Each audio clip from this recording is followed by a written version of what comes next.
ladies and gentlemen, boys and gals, I want to introduce you guys to the man, the myth, the legend, Matthew Harold. I'm not going to give you his last name. Matt, say hi. Yo, what's up, guys? All right, Matt, peace.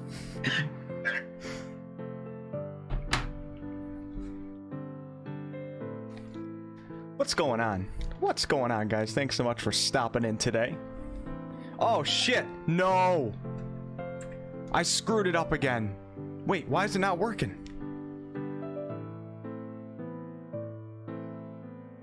What's up with my, Okay, thank God. We're good here. We're good, baby. Guys, thanks so much for stopping in on this. Angie, what's up? Angie, the OG of the chat. Everybody must bow to Angie. How's everybody doing on this Friday afternoon? You guys just talked to one of my best friends, Matt, who is currently watching the stream right now. What's up, waifu Silver? Long time no see. How are you? Thanks for stopping in. Baraz. That is it. No interview with Matt. I don't know if he's ready for that. I don't know if he's ready for that. Hello, Keith, aka Vork. Can't stay long. Work is calling my name. I'm not feeling it after this big Friday lunch. Oh, man. Well, thanks for stopping in, Keith. Happy Friday. Enjoy the weekend with your fam. You know what? I'm gonna sit down. I'm not standing up for the stream. We're gonna do like a 2-hour stream, guys. I want to get to work on a video, to drop a video this weekend, but I don't want to work on the video on the weekend. Does that make sense? I'm gonna grind hard today, and then on the weekend I gotta play some Dark Alliance and try to do some family stuff, Father's Day and shit like that. You know what I'm saying?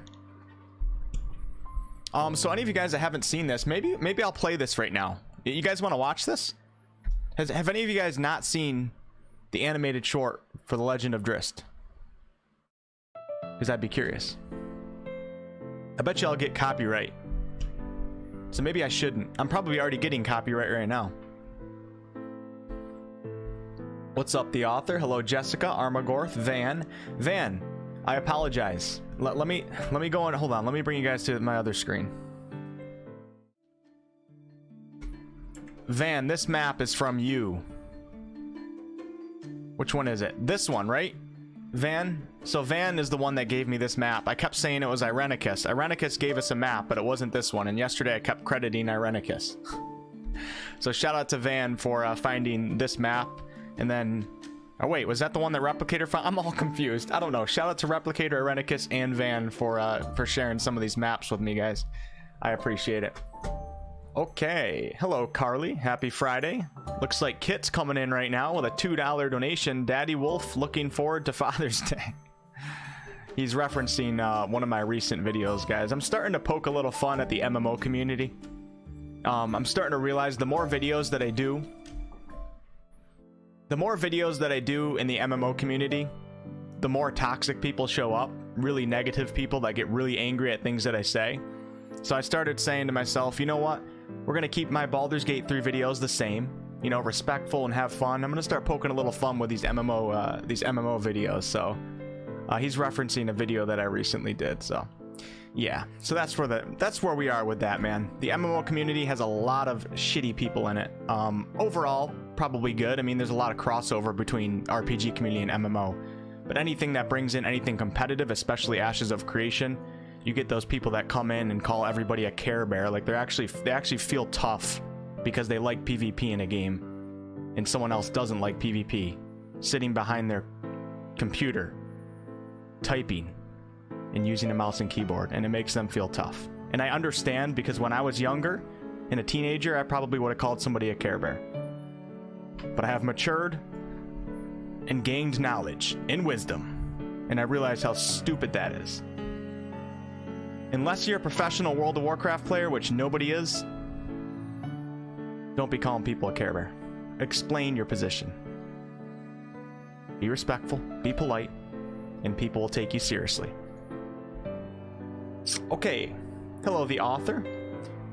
Good morning again, Waifu Silver, Mrs. Solas. Keith says smash the like button on your way in. Replicator, hello, Candic, or Connect, you guys with your names, man. We're gonna have to... Keith and Braz, you guys are in here. I'm gonna need you guys to start banning anybody that I can't pronounce their name, okay? First try, if I don't pronounce it correctly, ban. Hello, Milburn. Zara, thanks for stopping in again. Carly. Michael. Okay, Eli. Our famous Call of Duty player. Fat Blastard. Greetings and salutations. You've been watching Mr. Matty Plays channel? Alright, I'm catching up on the chat, guys. I'm scrolling a little bit faster. Hello, Glowstick. Hey, oh my god, is today Glowstick's birthday? Is today Glowstick's birthday? Or is it soon? Oh my god, it's Glowstick's birthday. Alright, any of you guys that are chatters in the chat, make sure we wish a happy birthday to Glowstick and hope Glowstick has a fantastic day. We're gonna go to the tavern in celebration of Glowstick's birthday, and we're gonna hop right in to some more Baldur's Gate 3, collecting books, talking about lore, and like I said, it's gonna be a shorter stream today. Got a lot of stuff I want to do today. And yeah, that's it. And I might not be on this weekend at all. It might be a Monday stream. I don't know. We'll see. Yeah, happy birthday. Hello, Etanis. Thanks for stopping in. MMD. Oh my god. MMD. MMD. M&M&D. He's a Care Wolf. A Care Bear is still a bear. Care Bear. Yeah, that's true. You know, Care Bear is actually probably a good thing, right? I love Care Bear, says Waifu Silver.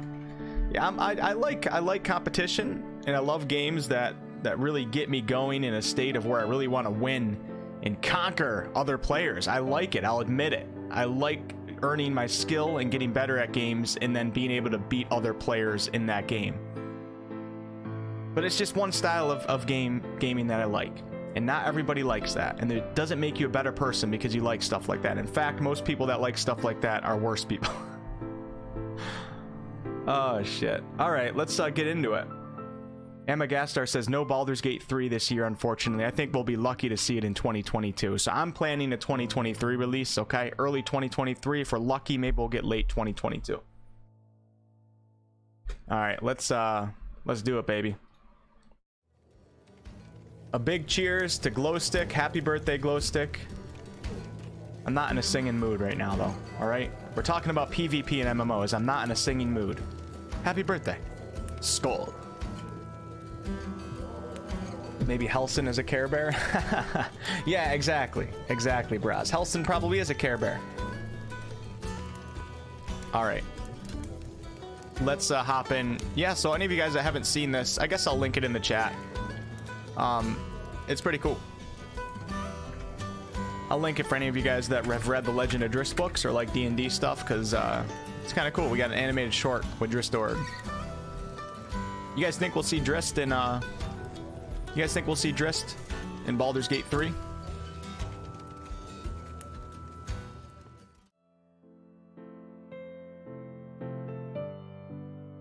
You know, now you're making me feel bad. Happy birthday to you.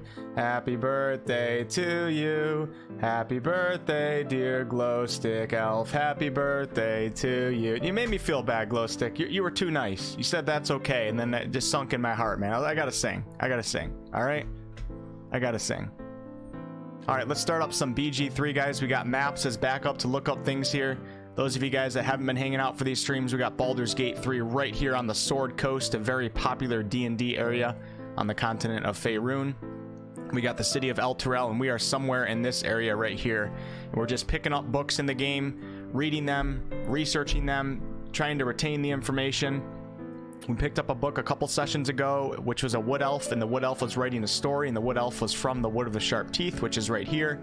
And it's really cool to just come back to these maps and try to really figure this stuff out, even if it doesn't matter in the scope of things. I don't know. This is some nerdy shit, man, and I'm all about it. I'm all about it. We got at Katla, where Baldur's Gate 2 was. This is where Artemis Entreri and Drizzt did a bunch of shit in the Legend of Drizzt books.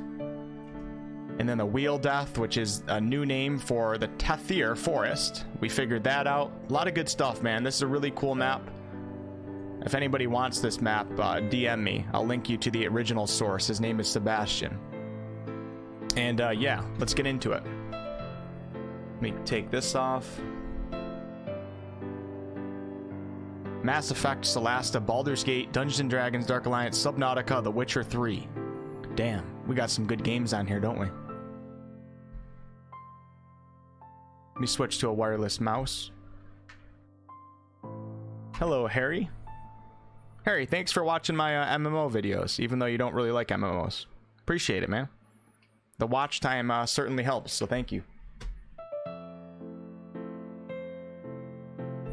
It's tough being a YouTuber covering multiple topics, especially when you're a smaller YouTuber, because if you cover multiple topics, a lot of your subscribers aren't going to click on the video when they see it. So like if I'm a Baldur's Gate 3 channel and then I release an MMO video, 70% of you guys that normally click on my videos will see that video pop up in the feed, but you won't click on it. And when you don't click on it, YouTube thinks it's not a good video. So it's tough when you start branching into other genres and stuff. And my whole plan with it, it's just part of the game. I've already accepted it. My whole plan is to try to stick within fantasy medieval games, mostly RPGs, but start building up a little bit of an MMO community at the same time. So yeah, thanks, Harry. That's why one of the biggest mistakes that a lot of YouTubers make when they're much smaller, when you have like under 1,000 subscribers or even under 5 or 10,000, is they try to cover a bunch of different topics, and they basically build up 100 subscribers from one video, and then they release another video, and not one of those subscribers will click on that next video, so it's basically like they're back down to 0, and then they just keep doing that. It's pretty tough. So sometimes it's better to focus in on one thing. I don't know why we're talking about YouTube strategies and stuff right now. I love talking about YouTube. I really do. It's been many years of research and trial and error, and it just gets me excited to talk about it. All right, let's do it. Harry dropping a $5 donation. I like the analysis of them, even if they aren't my cup of tea. Thanks, Harry. Yeah, so let's see if our spectator friend is still here.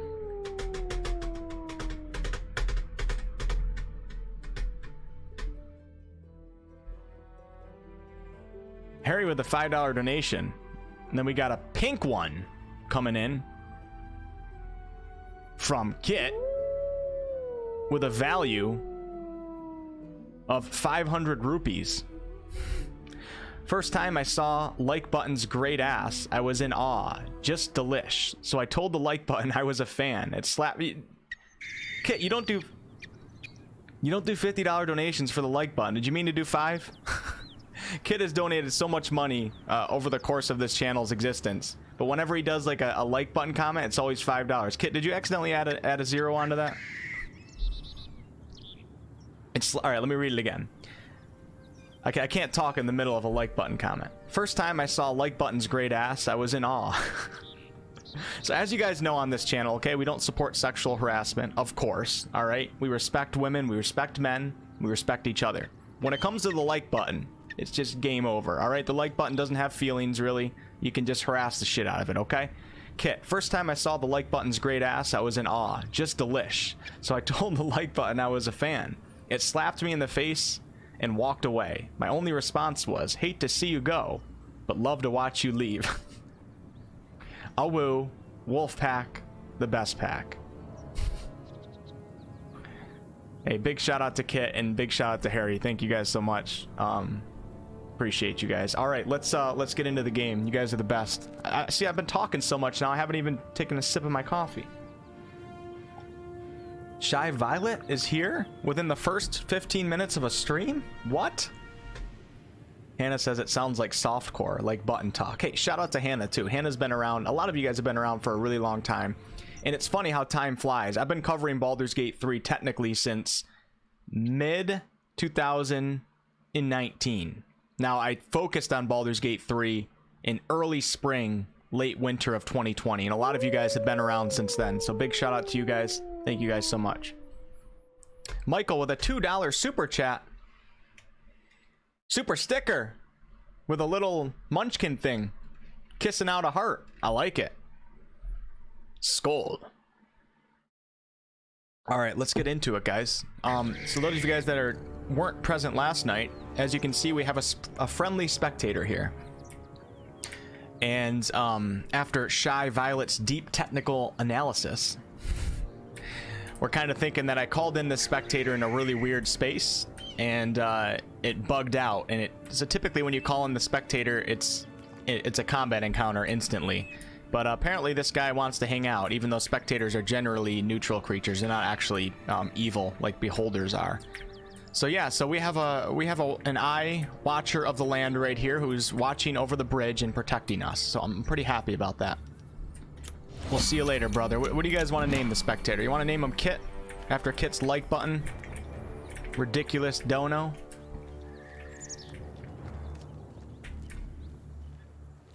Okay. So guys, we cleared out this on the last stream. We came up from the backside on the Zentrim here. Unfortunately, we lost one of our Zentrim buddies, even though we don't like the Zentrim. And we got kind of a unique encounter right here. It was a little bit different than coming from this angle. And we're gonna go near Walking's Rest now. Either that, or I'm gonna go right to the Zentrim hideout. Well, to get to the Zentrim hideout, you have to go through Walking's Rest. So I think we're gonna focus on that area. We'll start. God, I gotta make sure that we keep track of what I've searched and what I haven't. We're almost done with the Blighted Village. We just have to go into the apothecary. We have to go into that one room in the Blighted Village. I gotta keep track of where we're going. Let's go talk to should we go talk to Karlach? Nope, I'm sticking to the plan. Stick to the plan, Jones.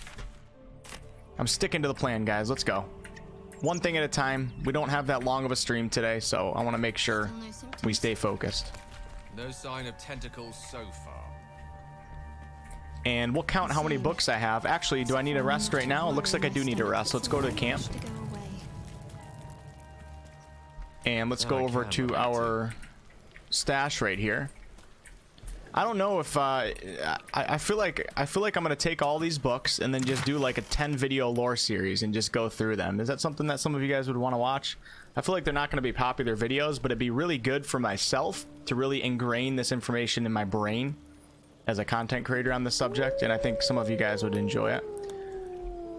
Kit with a $6.69 donation. Like button. Did you major in geometry? Because I'd hit that from every angle. Guys, don't use these in IRL, okay? Thanks, Kit. Thanks for the $6.69. That's the donos I know for the like button comments, Kit. Thank you. What's up, Tim? Brian McCoy, getting to level 4, so fun, so worth it, right? This is pretty amazing early access. The amount of content in it, I've gotten my $60 worth of the game already. That's for damn sure. The thing that sucks is I do kind of feel bad. There's a lot of people that paid $60 at the start of early access, and then now we're told that the game won't even come out until maybe 2022, but possibly even into 2023.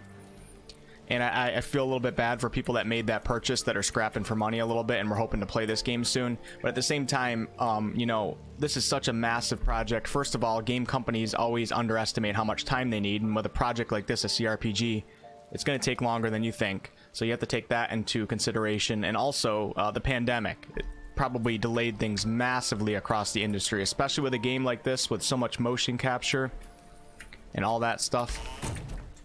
You probably lose a lot of efficiency in some areas of the company when everybody's split up and not working together. I'm a big fan of working from home. I think more jobs should do it, absolutely, but you do lose some efficiency, especially if you're used to one style and then all of a sudden everybody's split up. So yeah, I don't think Larian planned on a late 2022, early 2023. I bet you they're planning on like early 2022 initially. I went off on a rant and we didn't do what I was supposed to do. So let's go back to our stash. I want to download this song and just listen to it. I like this song. So we got 1, 2, 3, 4, 5. So 5, 10, 15, 20, 25, 30, 35, 36, 37 books we've collected so far. Okay. Not bad. Keith dropping a let's go. I like it. Thanks again, Harry. Thanks, Kit. Oh, hold on. My chat's not caught up. Never mind. Keith didn't drop a let's go. That was earlier. I gotta get my chat to catch up here. What the hell is going on? Hold on one second, guys. You know, I'm sorry about these slow starts to the stream. You know, I start ranting, we start talking. Cosmic says I'm going to wait until we get closer to release before you buy. I feel you, Cosmic. I feel you. That's a strategy probably better for many gamers. Not everyone. But for a lot of you guys, you're probably better off just either waiting until release or just playing through like once now and then another time in like 8 months or something like that. Smoke. I'll keep the content coming. I'll keep the content coming so we can stay up to date with the game and, you know, stuff like that. Like if I wasn't focused on YouTube in my life, and if Baldur's Gate 3 wasn't my baby, there's no way I would be playing as much as I am. There's no way I'd have time working another job to play a game in early access as much as I have. Not a shot in hell. We would have done it once and done probably.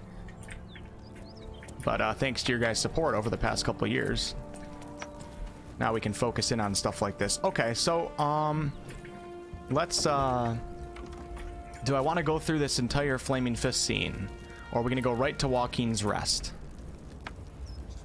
All right, we'll do the Flaming Fist. That way we stay a little bit more organized. We can even get to the Underdark from the Zentarum hideout. Let's go ahead and do a guidance.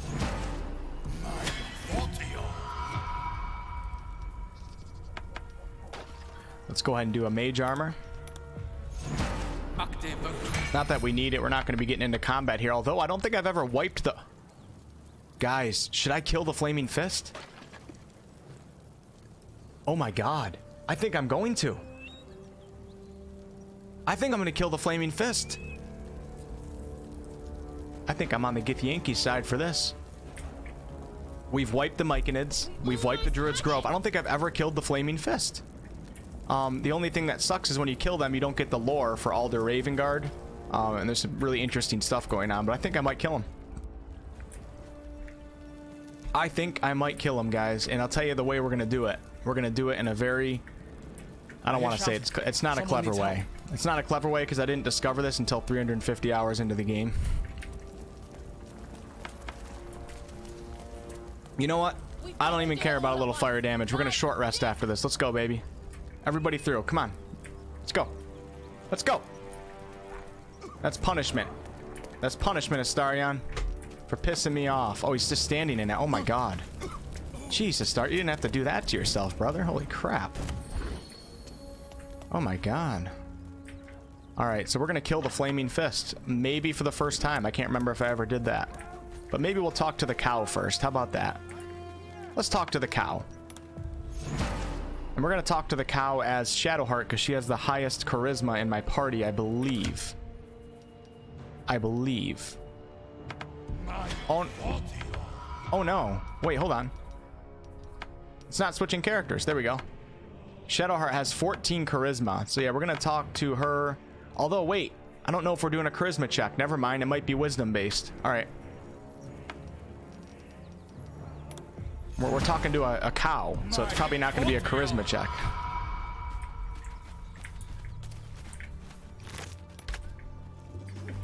You guys ready for this? This might scare some of you guys. We might end up having to fight this thing, so I apologize ahead of time. I can't remember how you get through this dialogue successfully. Uh-oh, we're glitching out a little bit. Horns lowered in your direction. Animal handling. Interpret his behavior. Kit says do it. Thanks again, Kit, and thank you, Harry. It's what Kylo Ren, the light cleric, would do.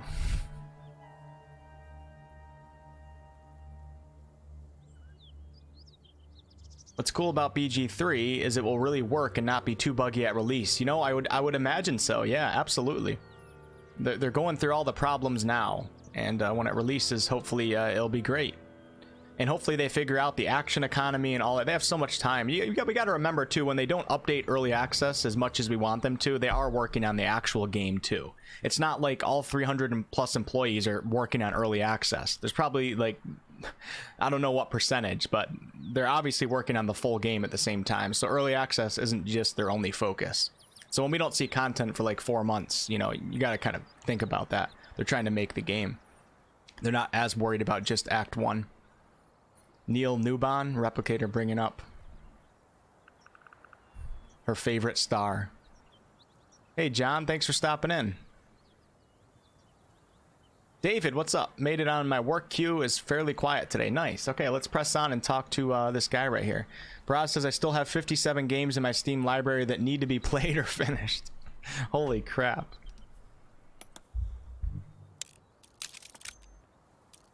Think we're gonna pass this one, guys.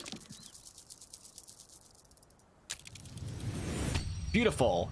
Charles, as an MMO player, the people you were talking about near the start of the stream have always been toxic part of gaming, but it's inaccurate to call them MMOers. They're PvPers. Yeah, I feel you.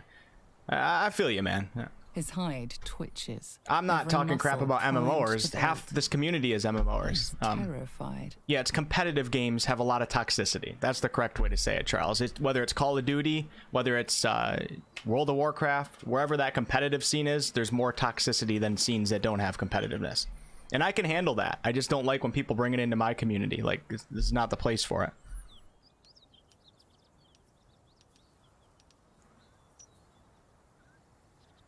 Square your stance and face him directly. This is what Kylo Ren would do.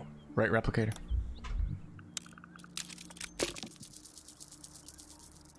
It's just too easy. You know what I'm saying? It's like Agma, the god of knowledge, has blessed us. You guys like that? That was a little bit of lore that we got last session. I remembered it. That's why we do this. He huffs and, after a moment, appears to relax. So any of you guys, I don't know why I keep saying that. I'm gonna stop saying this. I keep saying any of you guys that haven't played this before or don't know that, whatever. So you can use speak with animals on these animals too, and then you get a different dialogue, an actual dialogue with them. I wonder if when you're using speak with animals, if you do charisma checks. I bet you do, right? All right, be on the lookout for books, and let's kill the flaming fists, guys. But before I do that, I'm gonna check this area. We're gonna kill the flaming fist, search for books within Joaquin's Rest, then we're gonna come in here and talk to this jabroni right here, Salazan. He's already pissing me off. Salazan is fixing to get thunder waved off a cliff. Dead halfling? Oh my god.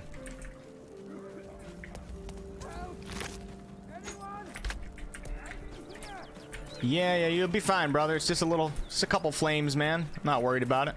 You'll be fine. Okay, so we're gonna get on top of the Flaming Fists building here, or Walking Rests build. Oh my god, look at all the books in here, guys. Where it was showing it a second ago. Where'd it go? Ah, I saw a bunch of books on a bookshelf. Let's check this real fast. There's actually a little bit of a side quest in here. Looks like there's a chest buried in that hay. I think we're gonna kill the guy that wants this dowry ring now. A simple gold ring with a simple inscription from Miri and Benrin. It's like a little mini side quest to find that ring. Okay, let's get on top of the building. You guys ready for this or what? Let's get on top, baby.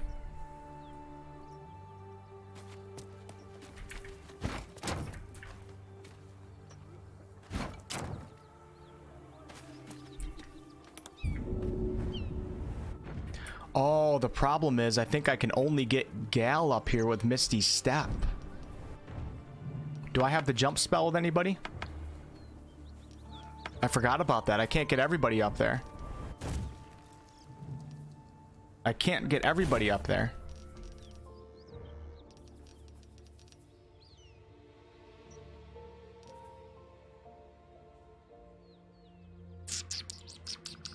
I wonder if there is a way to get everybody on top. I totally forgot about that. Do I have a jump scroll? Possibly. We need fly right now, like in Solasta.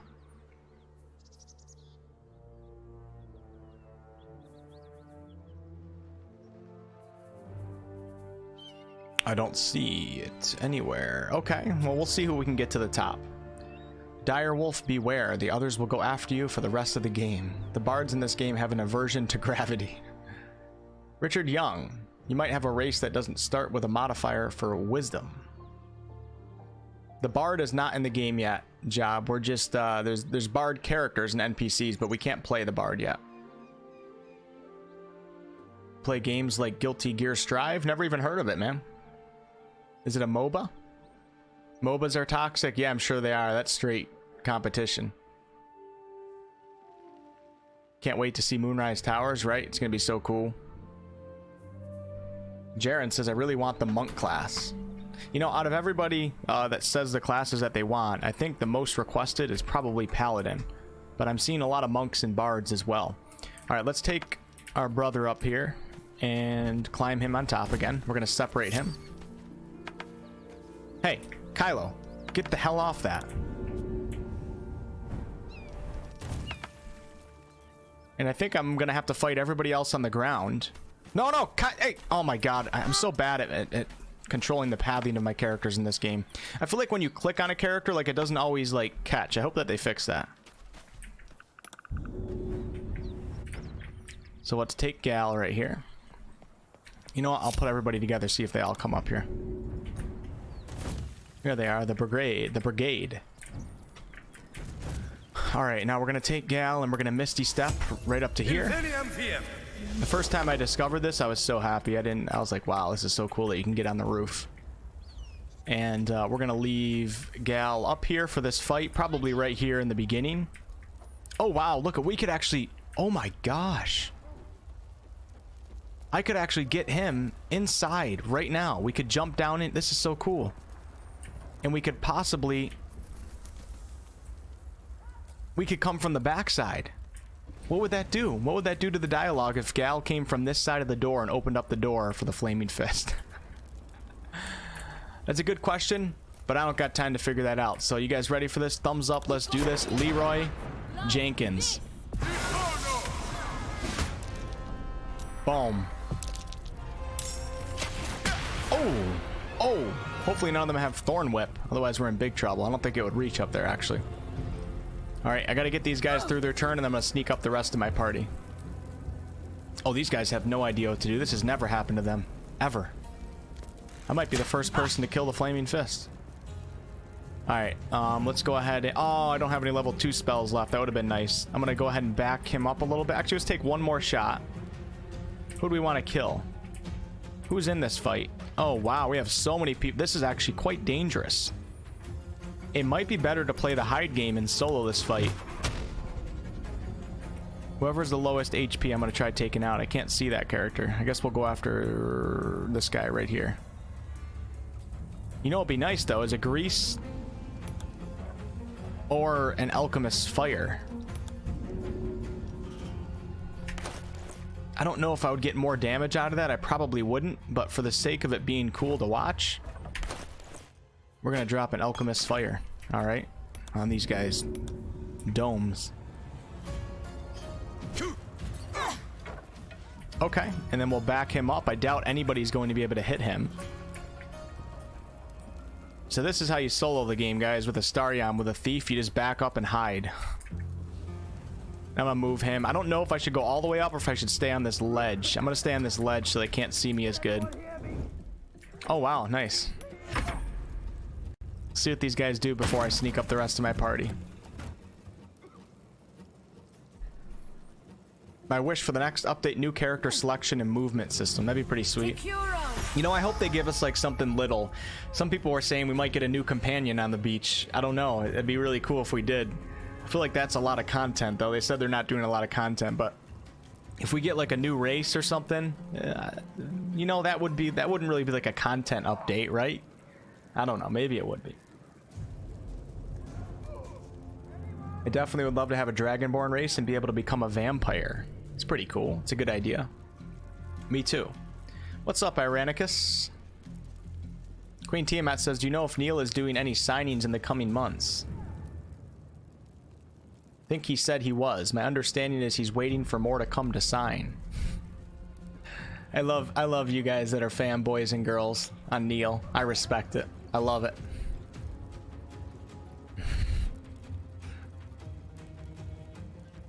I really look forward to the assassin class. Yeah, it's gonna be cool, right? I'm not a big fan of how the jumping looks. Hope they fix it. I think I pretty much agree with you there, Drifted. The jumping looks a little crazy too because we have the powers from the tadpoles in our head. So that's one reason why it looks like crazy, but yeah, I think they could tone down the jumping a little bit, in my opinion. All right, let's bring the rest of my party in here. I don't think there's any way we can get any of these guys to the top without, yeah, I don't know if there's a way without having the jump spell, which still might not work because it's kind of at a little bit of a vertical climb here. Although, I wonder if you could get into here. I wonder, hold on guys, hold on. Let's try a couple things, okay? Let's try a couple things. Oh God, why do they, I hate when they do this. I hate when you click an area and they don't take the safe way and they just jump off. They just jump off.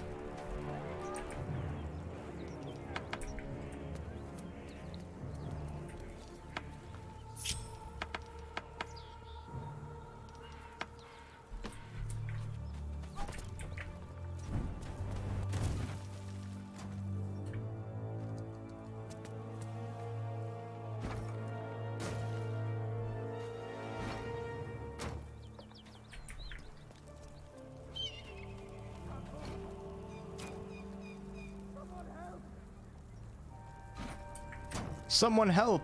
Oh, I'll be helping you, alright, don't you worry. Now, you know, killing the Flaming Fist is evil, but, you know, they're kind of a... They can be a corrupt mercenary army for guarding Baldur's Gate. They're not necessarily that good, too. I mean, overall, they kind of are, but they're kind of bad, too, man. I've read some bad stories about the Flaming Fist. Alder Ravengard, their leader, is actually a pretty good guy, though, from everything I've read. Oh my God, it worked. Look at this, guys. Look at this. This is so cool. Can anyone hear me? Please. Shut up.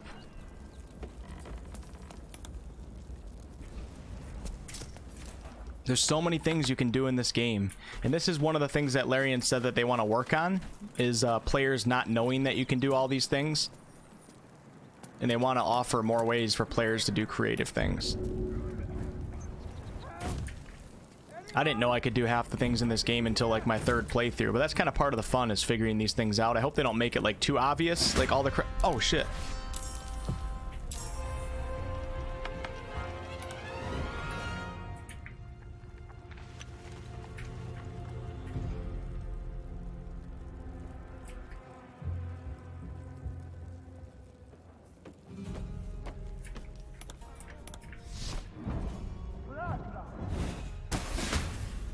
You gotta be kidding me.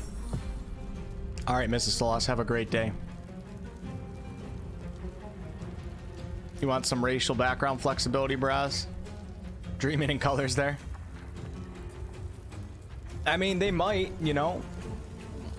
They might end up changing something. Probably wouldn't be that hard of a change.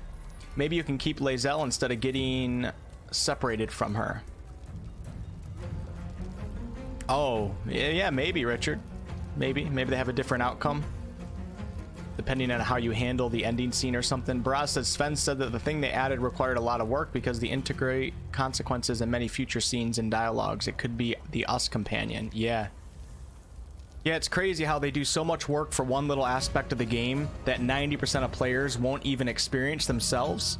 But if the 10% of players do a certain action, like so many things in the game are going to blossom from that other players won't experience. I think I respect that. That's really cool that a company's willing to put in all the work to have this many, you know, permutations and things of that nature. Lumos. Hope you're not talking to me, okay. Hey, Kobe, how are you?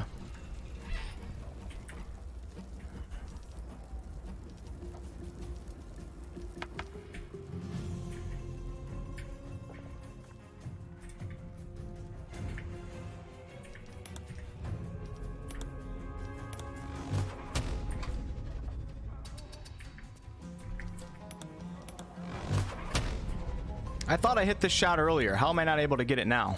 Oh, there we go. What if I could jump to that ledge? What? You're telling me you hit this shot a second ago, gal? Are you kidding me? I thought he hit that shot. Let me bring him over here. I swear I did a magic missile on that guy. Oh, here we go. Here we go. Oh, one of them missed. I wasn't paying. Damn it, he would have died too. He still has 1 HP. Damn it. They actually might hurt our wizard friend here. Oh, they're shooting at these guys now. Damn. Hey, don't you hit Astarion. I know some people that would be very, very angry with you. Okay, I guess we're killing her first. She's healing everybody.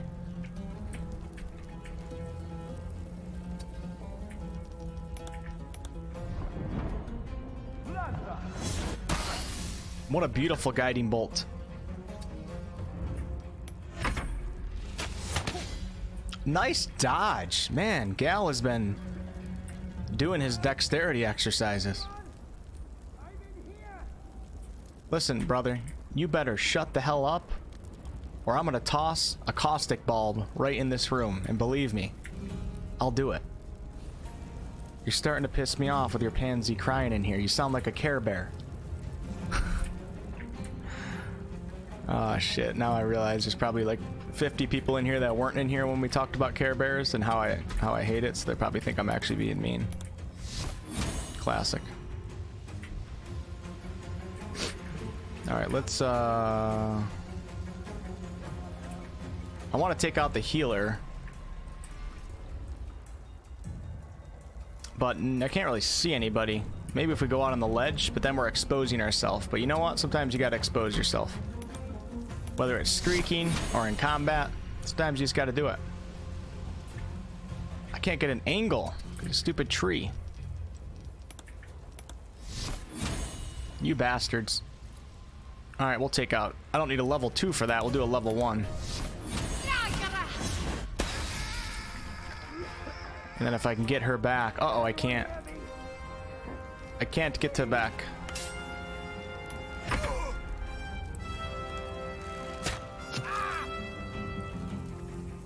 Based on what is already in the game, I will likely be playing BG3 for the next 10 years.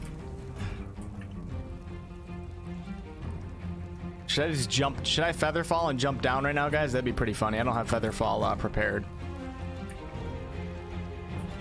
I don't have any AoEs. We need our Shatter right now, but it's a level 2 spell. All right, let's take care of these guys right here. We'll do 1 on this guy, and then we'll do 2 on this guy. Torment. I remember the first time I saw Magic Missile when Sven was showing it off. I was so excited for it.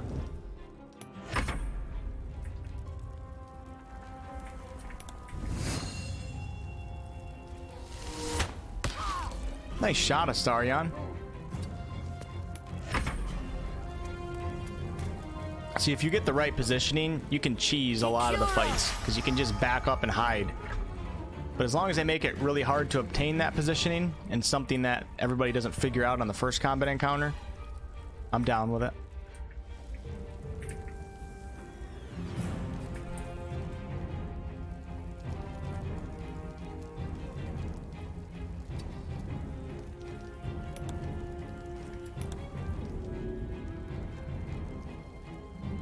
Now I can't hit an attack here, but what I can do is throw this. I love it. Absolutely love it. And then we'll get the hell out of their way. Damn, this place is a Divinity Original Sin 2 map right now, isn't it?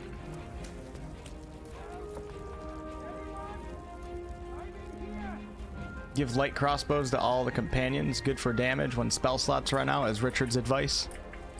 Yeah, crossbows are awesome.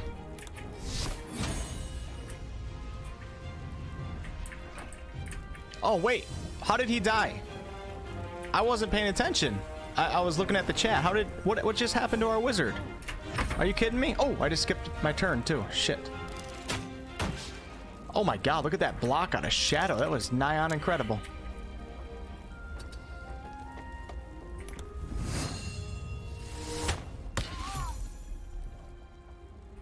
I'm not like a huge crossbow fan myself, so I typically don't use them just for the looks of the crossbow. I like one character with a crossbow. I'm more of a, you know, I do like crossbows when speaking of the Drow and like Jarlaxle's Band of Adventures and stuff like that. I like Underdark crossbows. Does that make sense? But I like those. I like the stealthy crossbow people. I don't know. I'm more of a bow fan. I like the way that bows look. And actually, it's so funny that I was just talking about how easy it is to cheese the game, and I have 2 companions that are dead right now. It's actually kind of a tough battle. These guys have a lot of HP. If you do it on the ground, it'd probably be really tough. Where is this guy in here? He's worrying me a little bit. I'm gonna move my party over this way. Or we could just take a shot right here. Let's do that. I'm gonna have to somehow get a healing word up to him. I don't know if I'll be able to reach that. That actually could be a slight problem. We're gonna have to res him back at the camp because I can't get any other characters up there. Unless I can get on top of this roof.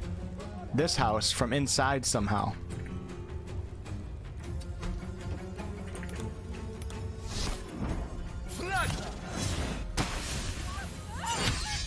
Damn. I think the highest damage I ever got with a guiding bolt was like 43 or something like that.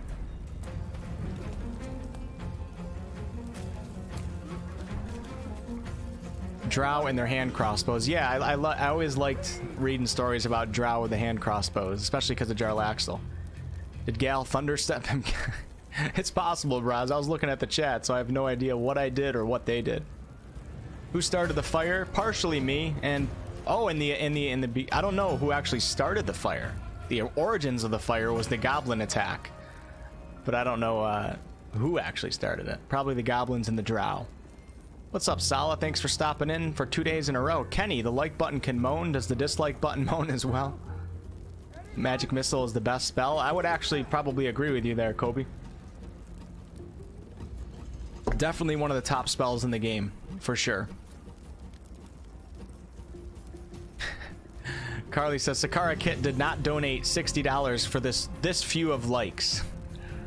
Thank you guys for hitting that thumbs up button. It does help out the stream, so I do appreciate it. No, sorry, gushing about vampirism and Dragonborn with the chat.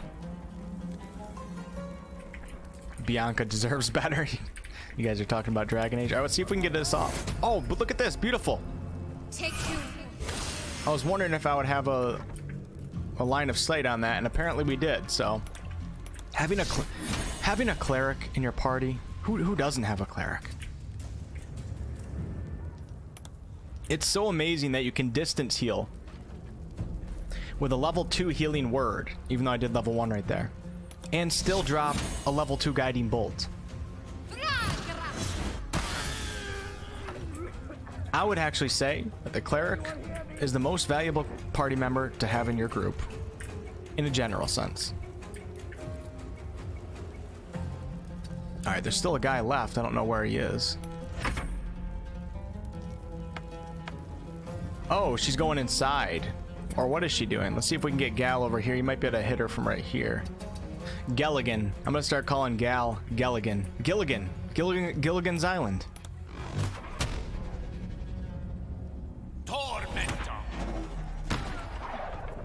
Gilligan's Island. What do you guys think about that? There, try taking a shot at me. Gilligan's Island. Where's this guy? Oh, he's inside. Alright, let's bring a Starion over here.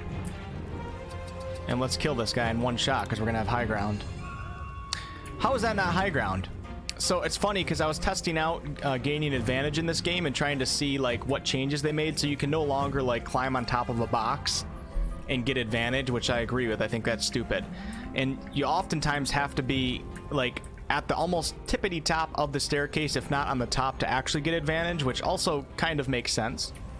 I guess from a tactical standpoint, because if you got the high ground on something, if you're on the top and you back up a little bit, the enemy can only see like a little bit part of your body while they're completely exposed. So it makes sense tactically. I don't know why we're not getting advantage right now though. Oh, we do.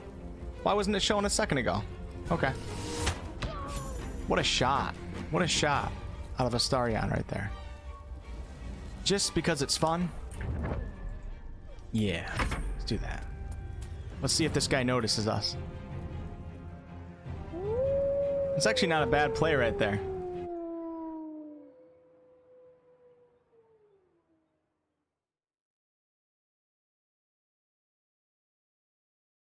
Who put the stump in my rump tee rump tee rump? Said the Christmas tree angel. We got an 11/11 donation from Michael Scholar creeping in with the side dono link. Thanks, Michael. Always a pleasure hearing those. Wonder if I'm gonna have a shot. Oh, we're gonna actually shoot from this side. I don't know if the darkness is gonna prevent our line of sight. Who put the stump in my rumpty-rumped rump?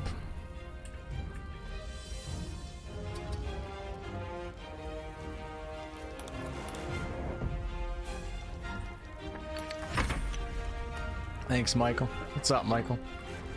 High ground from a soapbox? Funny stuff, I know. And that doesn't even make sense in it from a tactical standpoint, being able to jump on top of a box and getting advantage. If anything, you're freaking standing on a box, you're probably at a disadvantage. But I do like the game giving advantage for gaining certain high ground positions. I do like that. Even though it's not in D&D, technically. Now, the backstab issue, I'm going to be talking about that in an upcoming video this weekend, probably. I don't like it. I don't like getting advantage from backstab. At least I don't like the way it's currently implemented. There needs to be less situations where you're actually able to get it. All right, where's this other person? She's right here. Where is she? Hold on. Oh, okay.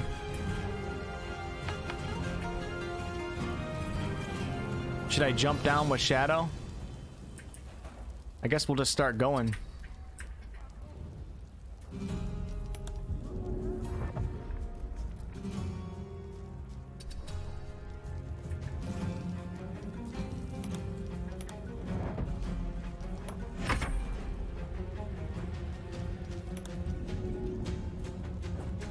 What a jump out of Kylo Ren right there. Powder Monkey, hope you cover advanced combat, needing some guidance and suspect a load of others need help too. Okay, you know, I'll consider doing an advanced combat guide, Powder. That's a good idea. You know, actually, let me write that down. Thanks for the video idea. I was supposed to do that a long time ago.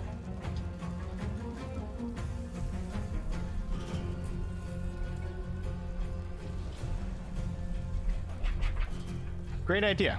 It's about time we did a video like that. CRZYSES1 with a $2 donation, line of sight donation to Shadowheart. Thanks, man. Appreciate it.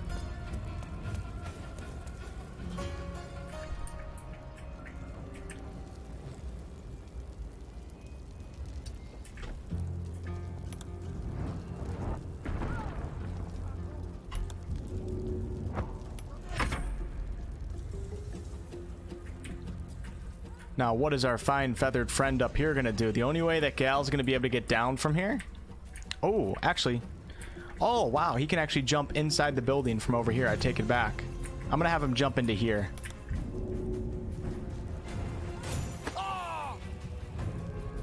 Really, Gal? I got 25 XP from that, though.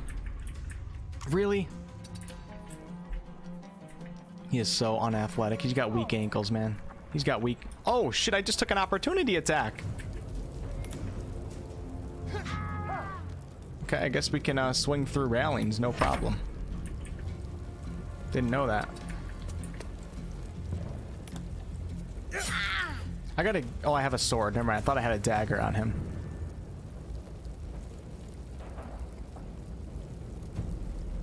Just in case, for some reason...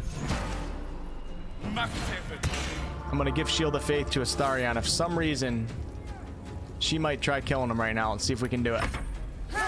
Oh baby, Shield of Faith for the win. Oh, he died. Never mind. Damn it.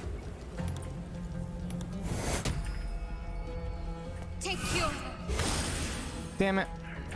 I thought he survived both of those. She apparently has extra attack.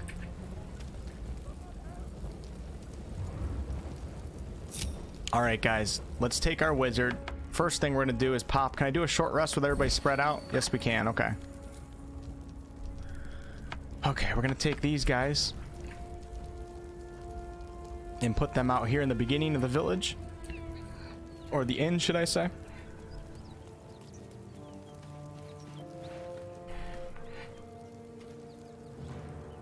Thanks, Angie.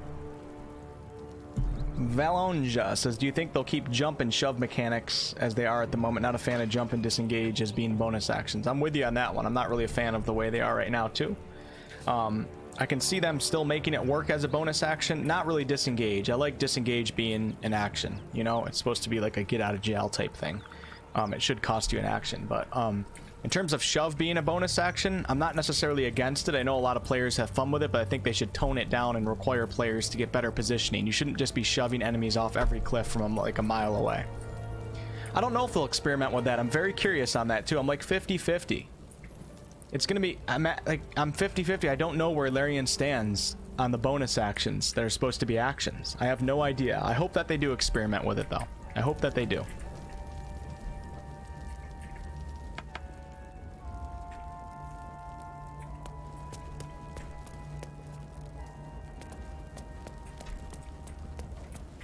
I love how you can get like almost like a third-person view, like an up-close third-person view.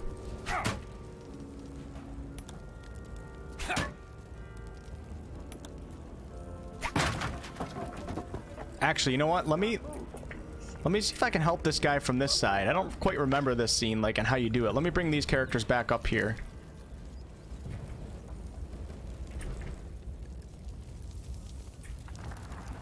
Can't remember how this scene works.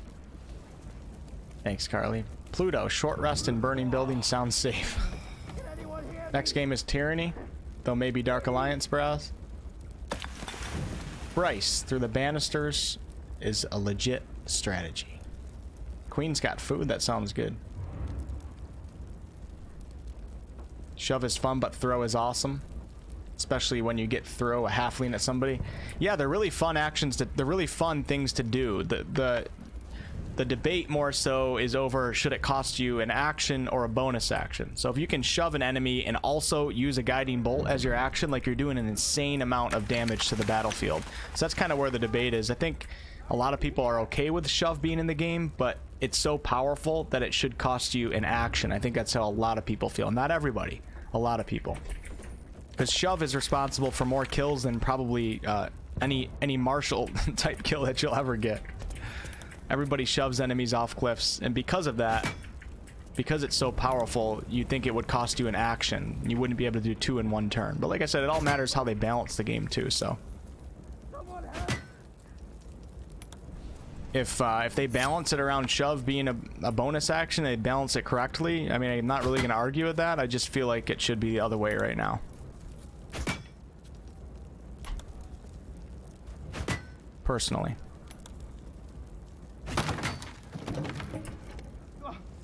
Gotta do a strength. Nobody is strong in my party. There's no way we can no way we can do a strength check. Fire!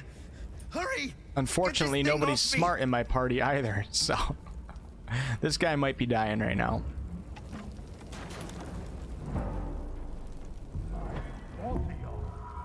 This guy might be dying. I hate to tell you guys. We're actually better off doing a strength check than an investigation check. What do you guys think? Think we can get it? Fusing together dodge and disengage would also have made sense too. Yeah, I wonder. Oh shit! I wonder if they're gonna add dodge. I wonder if they're gonna add dodge into the game, or if they're gonna add ready action into the game. I'm not sure. Those are really fun to do in Celeste. I feel like dodge would be more. Having dodge in the game would be more enjoyable for most players. I think it would be generally liked by the wide population of players, because when you have a turn where you can't actually do anything, or even ready action, but even more so dodge, at least being able to click on something like dodge or ready up an action, it makes you feel like you're doing something in the game. I think people would generally like that. Could be wrong though. Dumb. See you later, brother.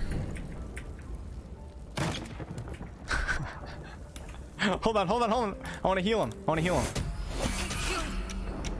Get out of there, brother. Get out of there. All right, let's do. Oh my God, let's do create water. Hold on, do I have water? Let's throw water. See if we can help this guy out. So you can only contain the fire a little bit in this room.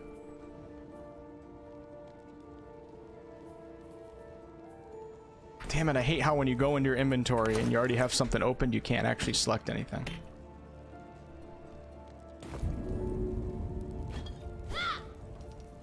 Get out of there, dude. Get out of there. What are you doing? There's a door right here.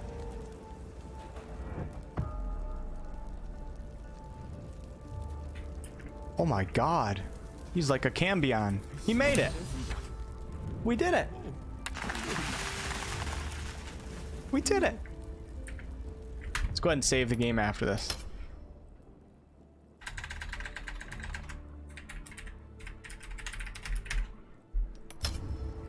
Ladies and gentlemen,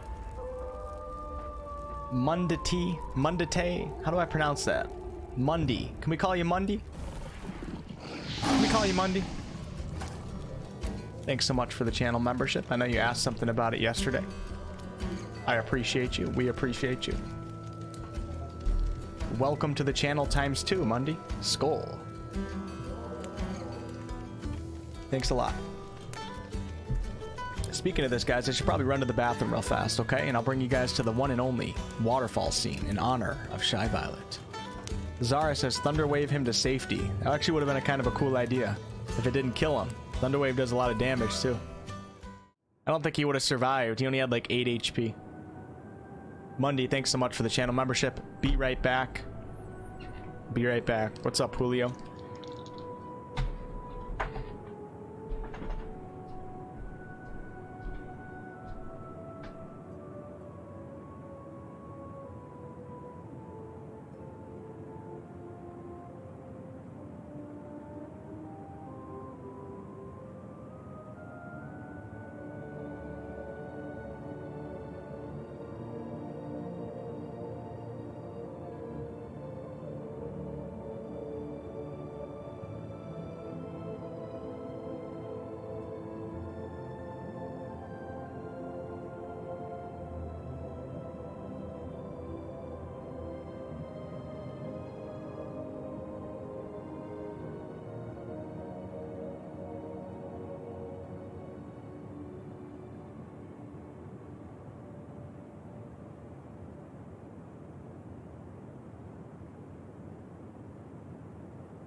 We've got a Shy Violet $2 donation at the waterfall scene.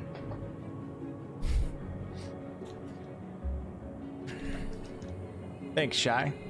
Was that did the robot read that one? I can't tell which type of donation that was. Let me click on it again. Let's see what it says. What is this GIF? What is this? I did not I don't know where those GIFs come from, guys. I've never seen those GIFs before. The only ones I've ever messed with was the wolf stuff.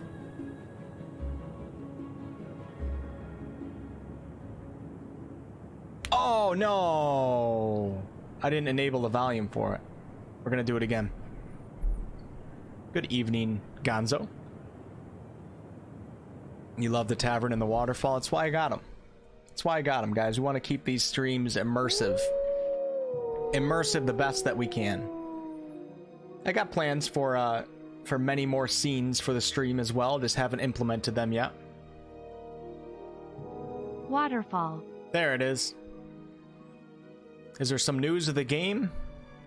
Eduardo, yes. There was an interview with Sven and there was a bunch of news. If you want a recap of it, just click on my channel, go to my most recent video, and you got 10 minutes of news, man.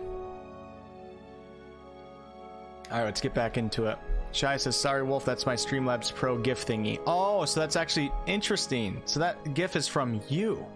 Well, that explains where these GIFs are coming from, then.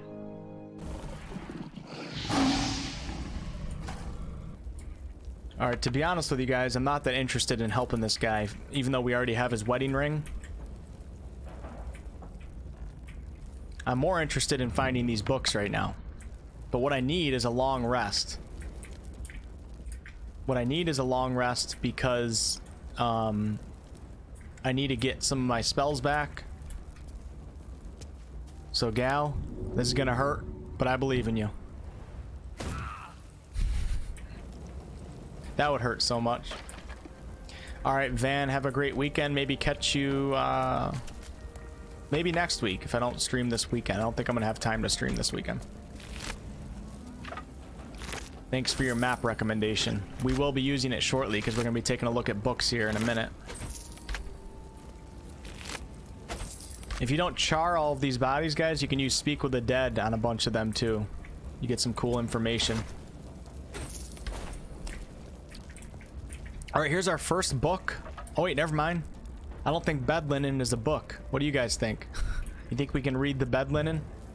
We could if we pulled out a black light. Ho ho ho! You guys get it? Or is that just me?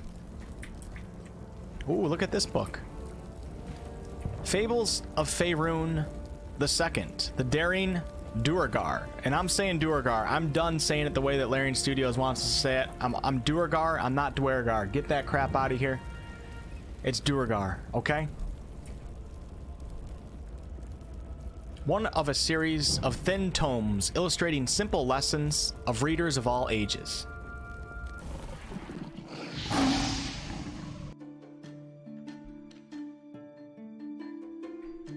Welcome to the channel, Sonu.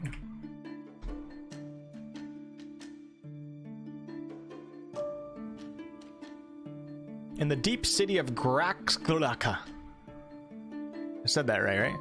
Lived a younger Duergar named Sholl, who could conjure eerie whispers in his brother's minds. Eager to develop his psionic powers and take over his clan, he asked the Godfather, who could teach him further. So the Duergar are kind of similar to the Githyanki in that their race as a whole has been altered and kind of destroyed, I guess you could say, by the Mind Flayers, because they were slaves for a very long time, just like the Githyanki. So the Githyanki and the Duergar kind of have like these psionic powers, and it's because of their enslavement with the Mind Flayers and all the crap that the Mind Flayers did to them. It's kind of cool. So like regular dwarves don't have psionic powers, but the Duergar do. Cross the Dark Lake. On the south shore, there is a chasm. Is it chasm or chasm? I honestly heard somebody say it the same. I'm doing it right now. Let me double check. I've heard people say it different ways.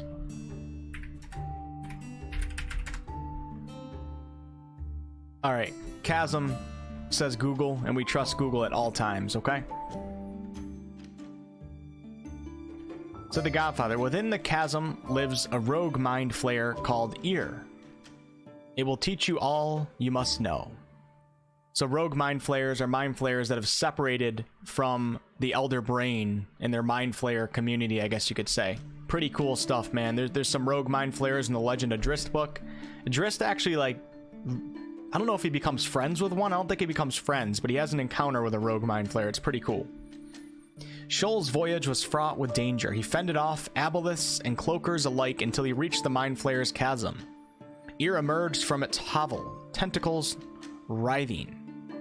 I am here to learn, Sholl told it. Very well, came the response. On the first moon's passing, Ear taught Sholl how to read minds. On the second, it taught Sholl how to bend them, but this was not enough for Sholl.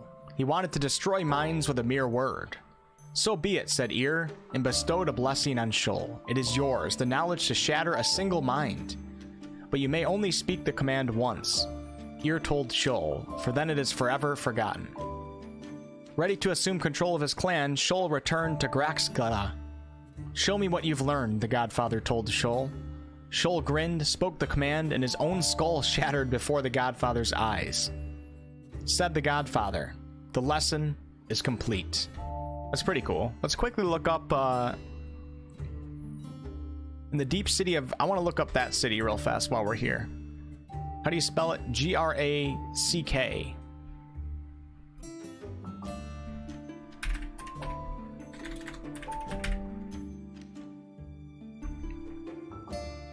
Pronounced Grack-Ulstug.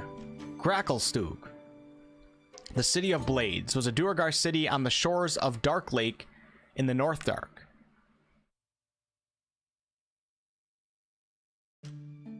It's got a lot of lore behind it. I wonder if this was mentioned in the Legend of Drist books or not. Because I know we went to a Deep Gnome city, and I think also a Duergar city. Damn, the Underdark is so cool.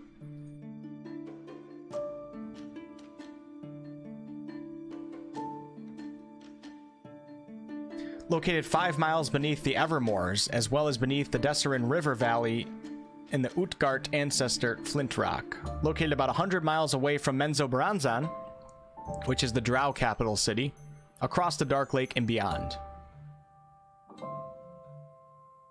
Hey, so access to Gracklstug could be achieved by the following routes. Caves in the Sword Mountains, tunnels from Beldabar's Rest and Yartar. Yartar is the city in the intro cinematic to Baldur's Gate that we see being destroyed.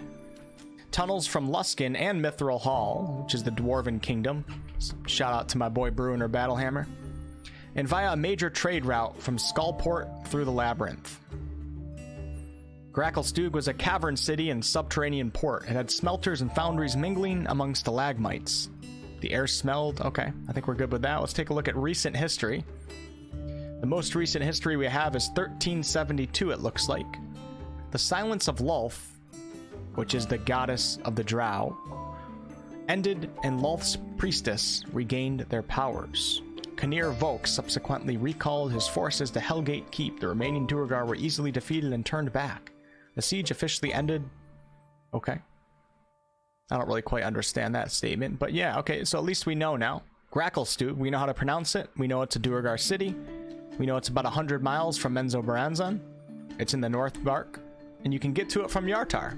I like it. All right, let me take one more quick look.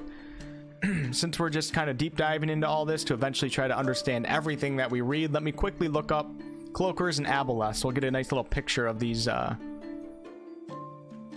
demons. All right, an Aboleth. Oh, is this an aberration? It is an aberration. Okay. We're a race of malevolent, eel-like aberrations with potent psionic abilities. That's an Aboleth right there. It's pretty cool, man. Oh yeah, I remember including some of these in some of my videos. Damn, man, these things are creepy. These things are creepy. And they are in the Underdark, obviously. Fish-like amphibians. Aboleths did not die of old age and so lived on indefinitely, barring violence of disease. Extremely cruel and highly intelligent. That's creepy. One of the most dangerous foes that existed in the multiverse. They were well aware of their weaknesses, however, and would not attack land-bound foes if they considered it to their disadvantage, so they try to stay in the water the best that they can. Utterly self-centered as a race. Aboleth society was utterly alien in many ways to that of more familiar races. They had no gods that they worshipped. Homelands. Like most aberrant creatures, Aboleths were originally from the Far Realm. Though long ago, many of them emigrated from the distant plane to the prime material plane, where they settled in the Underdark. So this is kind of like the Mind Flayers, too. The Mind Flayers aren't originally from, you know, Faerun. But they ended up kind of creating an existence there, I guess you could say. There was the vast majority of Toral's Aboleths dwelled, though they could be found elsewhere. Okay. So this is good. So I remember reading about this creature, but off the top of my head, sometimes we forget, but now maybe we'll remember in the future. Aberrations, eel-like, live in the water, highly intelligent, and cruel. Now one more creature, and then I'll take a look at the chat. And Cloakers.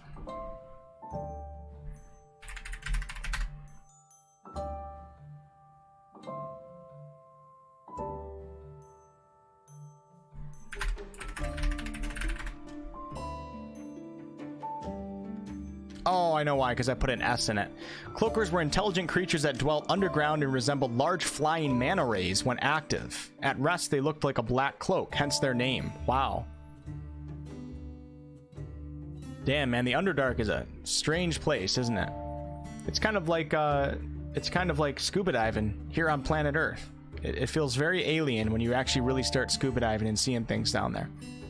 Communicated through subsonic moans. Inaudible to most creatures. Travel up to 60 to 80 feet. Okay. Capable of increasing the intensity of their moans as a defense mechanism, rendering them audible. Cloakers were xenophobic and reclusive. Okay. I would probably think most of the Underdark peeps are. Some Cloakers were known to be capable of manipulating the shadows around them, though a light spell would easily render them blind and incapable of using this ability. Cloakers were generally reclusive creatures, though older ones were known to coerce small groups of humans, goblins, and drow into their bidding. Homelands. Many were known to inhabit the Underdark, primarily in the settlement known as Ringlor Norath. Ringlor Norath was the largest settlement of Cloakers in the Upper Dark. Oh, they're from the Upper Dark.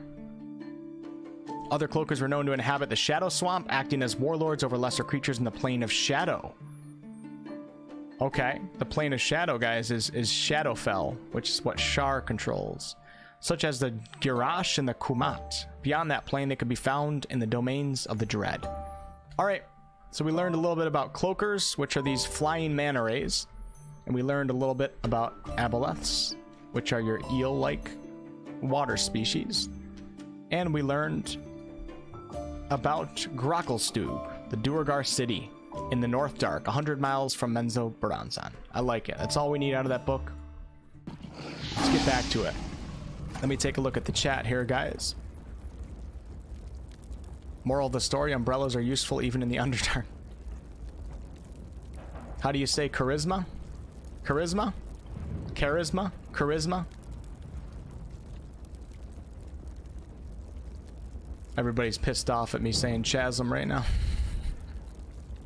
You know, there's some words that you just don't ever say IRL, so you don't actually know how they're pronounced, and that's I do that with some words. Like I haven't said chasm probably ever in my life, except maybe in like elementary school when I was reading a book. So sometimes I think chasm. It's kind of like what's that other creature? Oh god, what's that other creature in D&D? It's a CH, but it's actually a K, pronounced like that. Shit, I forgot. What's the creature? Come on, somebody think of it. I don't know.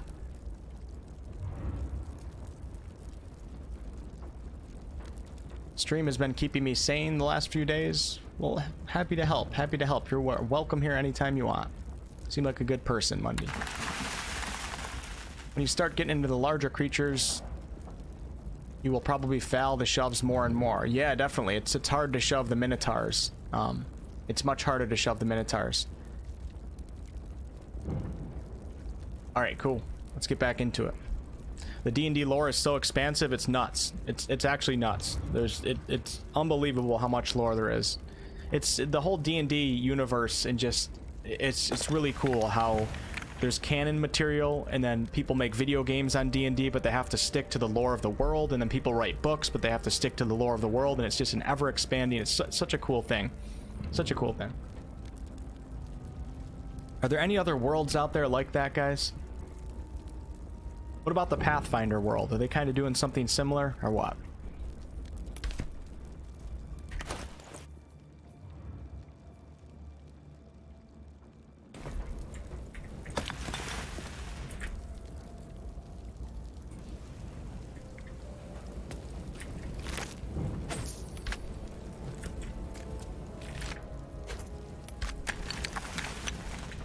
Making sure we're not missing any books in here, guys.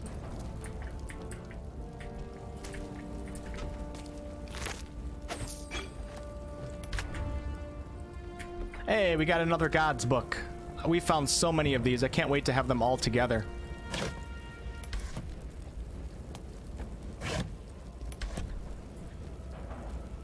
A is for Azuth and other gods. 2, a collection of children's rhymes about the gods. Azuth, Bane, and... oh, we already did this one. So we already read... there's a lot of duplicate books. We did this one yesterday. So we're just going to go ahead and pick that up and send it to our camp anyways to make sure that we still have it.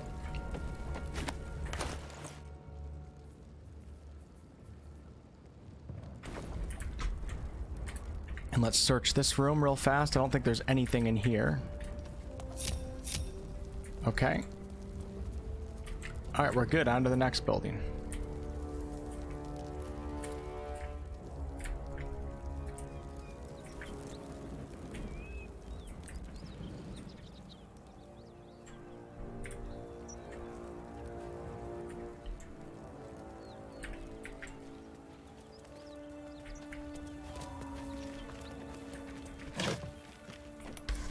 I really hope that we actually have a use for rope in this game. Be pretty cool. No items in here, it doesn't look like it. Can you get up here from this way though? Doesn't look like that either. We're gonna have to come around from the other side.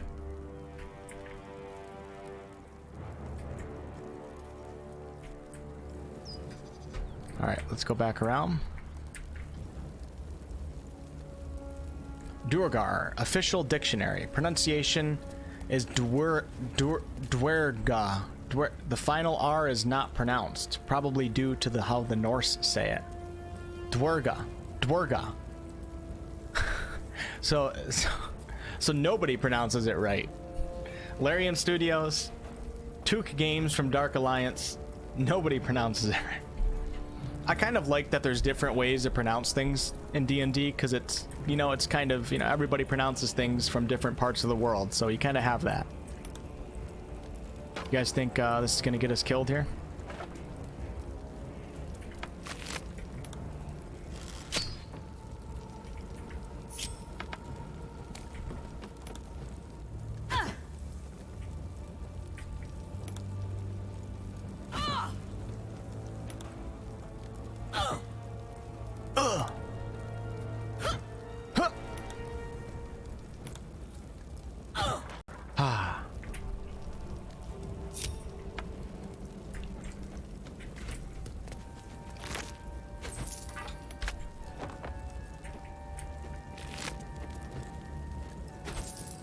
I should probably take a long rest right now.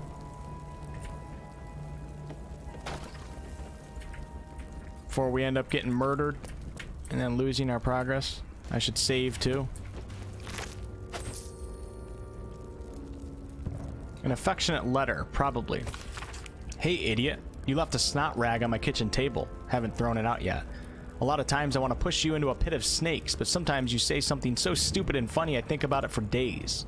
Don't panic. Let's talk when you're home. Be safe out there. Ree.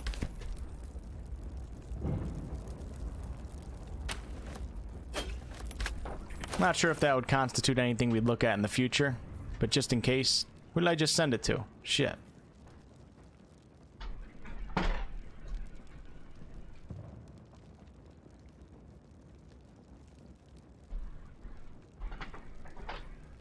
Sometimes you just gotta look out your window. Thought there was some crazy shit going on there. Where the hell did this letter go? Oh, here it is. Alright, let's send that to camp. Something the matter? Yeah, shut the hell up, okay? Pissing me off, Shadowheart.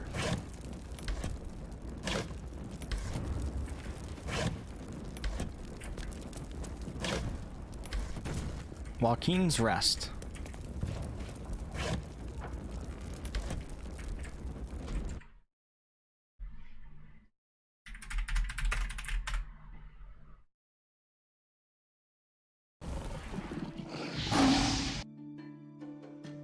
Joaquin's Rest was an inn found on the Sword Coast, not far from the borders of Eltergard. So yeah, this pretty much confirms that we're really close. If we take a look at the map, we are probably... I don't know if there's an official map that represents this. We are definitely more close to Eltergard than we are Baldur's Gate right now at this time. Oh my god, this is such a high-res map. I'm using even an even higher res one than I was before. It takes forever to load. But man, you can go so... you can zoom in so far without it getting blurry. Alright, so here's Baldur's Gate. Here's Eltergard. So, the nation of Eltergard, although I didn't see an official representation of it, it definitely goes, like, all the way up to these... the Forest of the Worms and the Reaching Woods, because we read about that the other day. So we're somewhere in this area right now, for sure. Right on the border of Eltergard. So somewhere, I don't know. Closer to Eltergard than we are to Baldur's Gate, I think.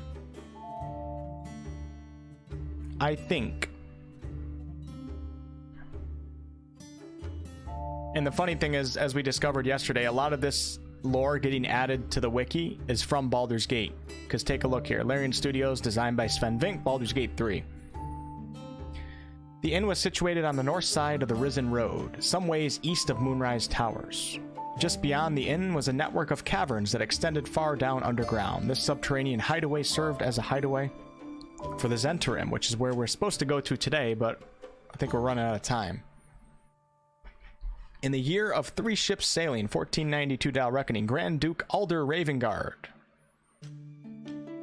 of Baldur's Gate and some of his Flaming Fist soldiers stopped at the inn after his escape from the Elturel. Yeah, all the more recent lore on the wiki has so many grammatical errors. After his escape from the Elturel, when it was pulled down into the Nine Hells, his group was ambushed by members of the Cult of the Absolute, and the Joaquin's Rest was set ablaze. Several guests, Flaming Fist soldiers, and goblin cultists died in that fire.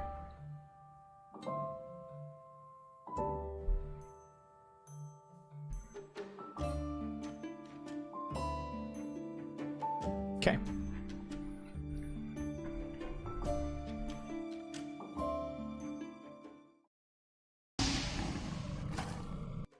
Michael Thomas, if you go to D&D Beyond, they have VAs pronouncing all the monsters and stuff. Oh, that's pretty cool. There's also in the D&D actual books, the modules and adventure campaigns and stuff, they have like a little section that tells you how to pronounce things as well. But even those pronunciations sometimes are different from what people at Wizards of the Coast will say. It's interesting.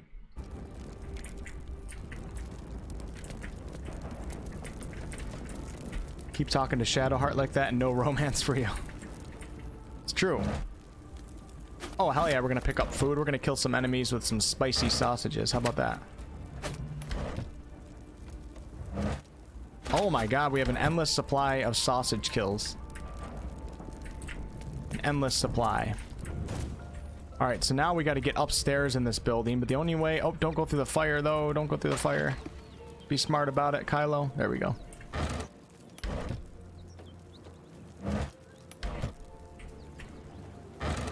Alright, let's go upstairs now, but the only way upstairs, I believe, is from the other building, unless we could jump up here with the boxes, which we probably can.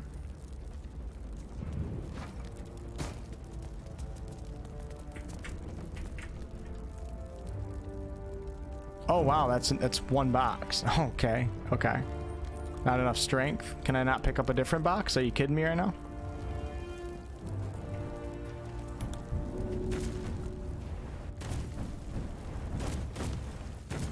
Damn it. I wish you could disable that, honestly. I wish you could disable interacting with your companions when you don't want to. Do it so much. Jake's Encyclopedia of Eels. I remember this one. I remember this one. I remember us looking at this one in the past. Loosely bound, uneven pages hang out of this book. The script is uneven and seems to be written in whatever color ink the author, shout out to the author, had to hand in at the time. Forward. No one wants to read about eels, eh? You stuck-up Candlekeep gits can keep your books on magic and demons and celestial bodies. People are practical folk, and they want to read practical things. Can't make a pie out of stars, can you? No. Eels is important. It's pretty funny. So he's basically making fun of people that hang out at the Candlekeep library and read all these. It's kind of like hanging out at the Harvard library versus going to, I don't know, a public library maybe. And he's saying that people don't want to read the Harvard books. They want to read the public library books, which is probably true in many cases. Right, let's get one thing straight. Giant lightning eels, not technically an eel. They look like them, sure, and everyone calls them eels, but the shape of the head, the bone structure, you can't tell me that that's the same as a giant moray. Now, where can you catch eels? Bloody everywhere. From Neverwinter to Elturel to Kalimport. From Neverwinter to Elturel to Kalimport. Let's do it. Let's do it, ladies and gentlemen. Let's do it while we're here. Let's learn the layout of the land. So Neverwinter is right up here, and it's currently the book that I'm reading in the Legend of Drift series. This is where I left off. We have Neverwinter all the way up here to the north, almost to Icewind Dale. And Neverwinter to Elturel, so we're going to follow the ocean down a little bit. The Sword Coast. All the way down here until we hit Baldur's Gate, and then we're going to go to the east a little bit. And then we have Elturel right here. And then all the way down to Kalimport.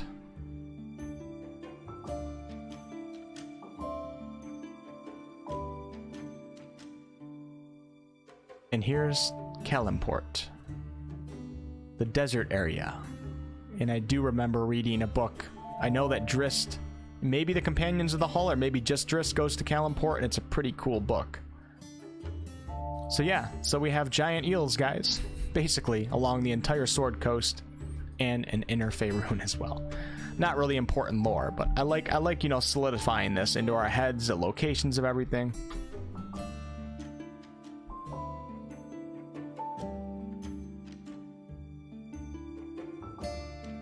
You can find an eel, but where do they breed? And how? Well, you probably heard the stories that they're just snakes that learn to swim, or they're baby leviathans, or they're Underdark spies. But that's all buncombe. buncombe? I've never heard that before. They breed in the Sea of Moonshay, I'm sure, and then swim all over Faerun. And if those pricks in Candlekeep would give me the money to sail there, I'd be able to prove it. But no, they're too busy studying demon puzzle boxes and mumbling about whatever Alando said years ago. They're kind of referencing Descent into Avernus right now. Silvira, Savicus, and investigating the Infernal Contract. We won't get into that right now. But Al couldn't tie a good fishing knot for nothing. The book carries on like this for several pages before finally returning to the topic of eels. You know, this is a really cool book because it's kind of like people, you know, you got people IRL, and I think this is awesome, that are like really into mushrooms and even funguses and stuff. You have people that are really obsessed with that stuff, and they post it on their Facebook and all this stuff, and nobody really cares except themselves. And this is kind of like somebody who really cares about eels, but nobody seems to care because everybody's looking into demon stuff, the blood war stuff, magical arcane stuff, and this guy likes eels, man. I respect it. I think it's awesome. Let's quickly find, I'll show you guys where the Sea of Moonshay is, if we can find it on the first try. They breed in the Sea of Moonshay, so let's take a look at the map again. And the Sea of Moonshay is right here. So here's Baldur's Gate. We're going to use Baldur's Gate as our reference point on all of these. The Sea of Moonshay is directly to the west in the Moonshay Isles. Such a cool part, man. Have any of you guys ever done anything D&D related in this area? Or is there any games out there? Or anything? Or did Driss go there? I don't remember. It's such a cool area, though. I feel like I'd want to live out here. It's so cool, man. I hope that we get a D&D 1 game where we can sail the ocean, kind of like Sea of Thieves, and go all the way over to the Sea of Moonshay. This is actually where the man who made Baldur's Gate got all of his riches from.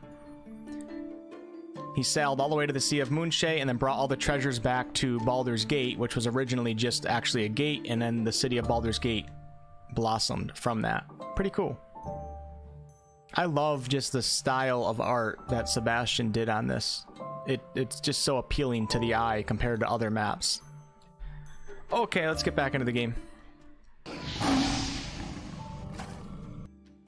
Cosmic says, fun fact, we actually don't know how eels reproduce. In IRL? Seriously? You dead serious, Cosmic? Drist and Canterbury go to Calimport when they are running with the pirates. Oh, yeah. Yeah. Captain what was his name? Captain Dourdemont? Dourdemont? Captain Dourdemont. I can't remember how to pronounce it. Those were some of my favorite chapters. Or maybe it was a full book that he went sailing with that captain. It's been so long. It's been like 15, I don't know, 15 years since I started reading that book series. Ben says I ran an AD&D campaign there. Nice. Nothing much for Moonshay, but it's based off Celtic mythologies and cultures. That's cool. It's actually devils, not demons for the puzzle box. Yeah, I screwed that up. My bad. Thanks for the correction. Daddy Mercer and Mama Ray.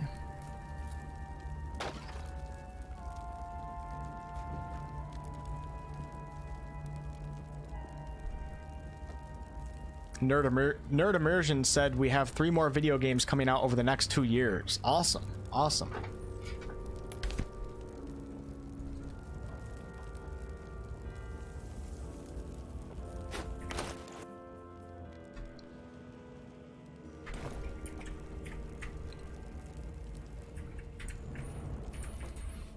Okay, I think this building is all clear. Let's head into the next one.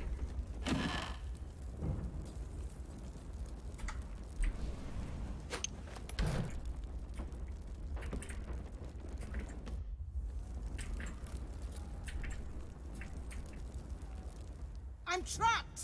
Someone open this door! Oh, so she's still in here after we killed the Flaming Fist. This might be actually kind of interesting. This might be kind of interesting.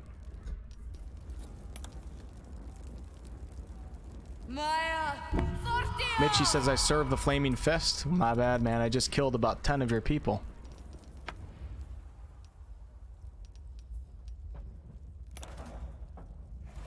Oh, we have the key. This lady we do not trust, guys. Let's move. quickly. We do not before the trust whole this place lady. collapses. At all. Alright, where's she gonna go? Talk to me We first. can talk when you get me out of here. Alright. Alright, we'll go talk to her outside, and then we'll push back into this building. I don't want her to disappear on us, because she's... I don't know, this... Because I read Descent into Avernus... Oh, wow. Because I read Descent into Avernus, I like this part of the lore of the game a lot. Alright, let's go level 4 for Light Cleric.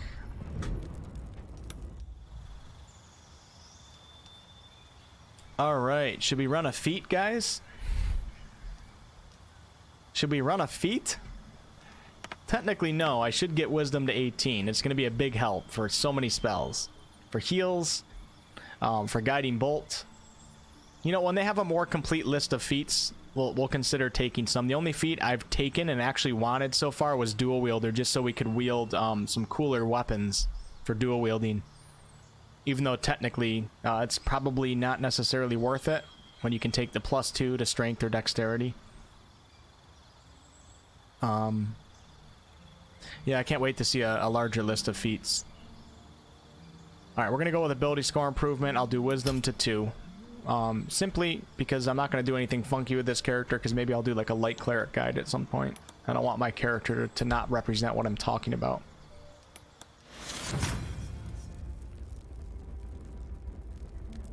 You know, I'm starting to like the way that I built my cleric better than what I would have done before. What do you guys think? So I did 14 and 14. I did 14 and 14 because we're a medium armor wearing cleric, so we're taking advantage of as much of the AC boost that we can get. And then a 14 strength for our one-handed weapon. We could have gotten strength to 16. I think this is the best cleric build. I'm serious. Of course, I had to dump intelligence and charisma to do this, but I like having 14-14 because, you know what? Most of the time we're doing spells with our cleric anyways. Most of our power is coming from Guiding Bolt and all that good stuff. So not having a 16 in strength for our weapon damage, I think is fine. I like this build. I stand behind it. You really want Arcane Domain? The lore ended when Gygax sold out to a card game company. Yeah, that could bring problems with it. A lot of people got pissed off with D&D lore when the Spell Plague occurred. They thought it was too crazy of an event, too try-hard, I guess you could say, and it screwed up so many things. I don't mind it as much. The Spell Plague, honestly, I thought is a really cool event, but reading it in the Legend of Drist was kind of a sad time in the books, so I don't have great memories of the Spell Plague. So I don't know where I stand on that in terms of the Spell Plague, but... Is VSync working correctly for you on BG3? My game is stuck at 30 frames per second. I don't use VSync because I don't have a monitor that can use VSync, I think. God, I haven't thought about VSync and G-Sync stuff in a long time. I have the it's not G-Sync. I have the other one. The NVIDIA sync thing. So I don't know about VSync, man. Alright, let's push on. I like it works. I can't handle low intelligence and charisma, though. I can respect that. I feel you on that, but you know what? In a game where you control your entire party, you have another character that can handle the intelligence. So when you're playing Dungeons and Dragons, and you're controlling your one party and your friends are controlling your other, when you're the stupid one of the party, it kind of sucks. But when you're controlling the entire party of 4, I don't mind dumping like charisma and intelligence, because I'll have a paladin that handles the charisma situations. Fresh air. At last. Your boldness is a blessing. I'm in your debt. Listen close. Drow have taken Grand Duke Alder Ravengard. Westward, if my eyes and ears may be believed. I must report to the Flaming Fist Manip, with haste. And you. I must ask again for your aid. Don't like her. Please, rescue Ravengard from his Drow captors. The Council will reward you for your effort. Doesn't May I make trust sense. You'll see it through. It doesn't make sense that she's just up in this room, not hurt at all, no scars, no burn marks, just chilling up in this room while all of this went down, and Alder Ravengard was kidnapped by the absolute cultists and is being brought to Moonrise Towers, and she's just chilling up here. Doesn't make sense, man. Let's ask some more questions. Who is this Duke Ravengard? The invisible force holding Baldur's Gate together. Without him, the city's collapse is certain. I fear that may have been the intention of those who abducted him. So Alder Ravengard is a good guy. Alright guys, that's all you gotta know. He's a good guy, he's a good leader of Baldur's Gate and the Flaming Fist. He's someone that if you're doing a good playthrough, you probably want to be on Alder Ravengard's side, unless something happened to him. Maybe he's like a true soul now, I don't know. Why entrust this to me? You have others at your command. By the time aid arrives, it might be too late. Nah, that's fishy. You've the heart of a dragon and the will of a hero. Tell me I can count She's on just you. not right. You can just tell by the way she is. You can tell that she's a sketchy woman. For sure. Queen Tiamat says I dislike him already because Queen Tiamat is Tiamat. I don't think he likes dragons. Tiamat. I don't think he likes Tiamat. So yeah, you should dislike Alder Ravengard. You'll have to find somebody else for the job. I see your goodwill has limits. Far be it from me to stretch them. Really you cool hear word character of though, right? Ravengard, seek me out. I will not fly far. Yeah, she's too, I don't know, man. She's too uppity. Something going on there. You know what? I'm pissed off now. I'm pissed off. No. Let's go, baby.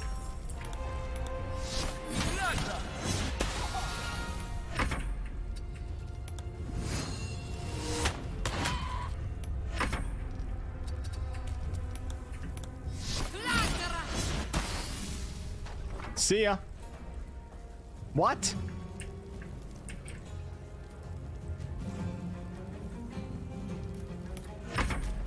Oh my god!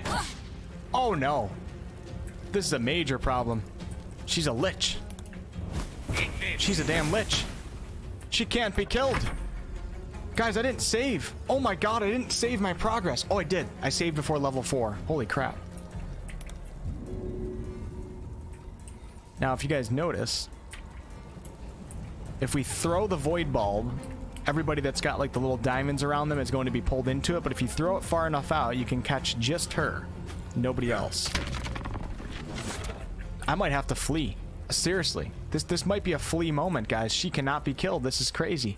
She's got 0 HP. Now I should flee this way. Oh shit, I am so screwed, guys. Oh no. Alright, let's just start swinging at her. Accept our fate. I don't think I've actually tried killing her yet in any of my playthroughs. Wow. Unbelievable. Interesting. She's tanky. Has Larian said anything about a new level cap? No, they haven't, Krypton. Nope. Nothing about a level cap. You know, I'm just going with the mindset that we're not going to go higher than level 4. They don't want to show us too much of the game. Level 1 through 4 is what's balanced for Act 1. We're not going to get Act 2. I'm like 99% sure we're not going to get a continuation of Act 1. Maybe more added to Act 1. But yes, I don't think we're going to see level 5. But if we did see a level increase, it would obviously be to level 5. I doubt they would go to level 6. And when you hit level 5, we get access to all sorts of new spells like Fireball and abilities like extra attack and stuff. So level 5 would actually be a good testing point. So at the same time, like if they did increase it, I can see them doing it, but I don't think it's going to happen. I don't think it's going to happen. And if it does, I'll be pleasantly surprised. I don't even know if I want it. I mean, I do want it, but I want to be stopped from playing this game. I don't want to know everything. I want, when the day comes that we actually get to play this game, I want to be excited to use some spells. I want to use Fireball for the first time on day 1 of its release. You know what I mean? I'm excited about that. I'm gonna die an honorable death, guys. This is crazy that she's just alive. Alright, we're gonna have to save Scum, guys, because we can't kill her. She won't die. In D&D, red wizards get Fireball as a 2nd level spell. That's pretty nice. Oh yeah, I could put her to sleep. Good thinking, man. I should have tried that. Put her to sleep and then fleed. That's a good idea. I didn't think about that. Or I could have tried healing her. Positive energy may do the job. Where's the phylactery? Yeah, I've used the flee button before, Bronze. I didn't want to do it in this one because I'm not sure if she's going to follow me. I don't know. I just didn't want to spend the time doing the flee right now. Thought about it, though.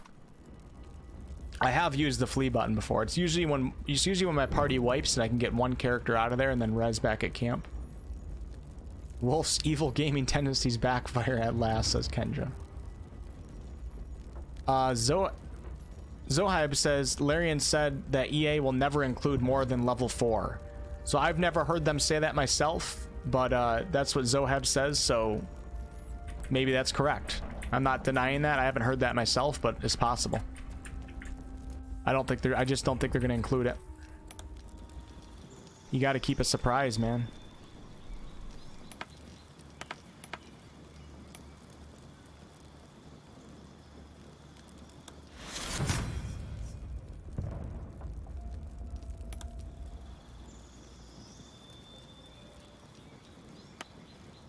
Now, Stadia has 17 decks, so we're going to go 18 decks, and then we'll go...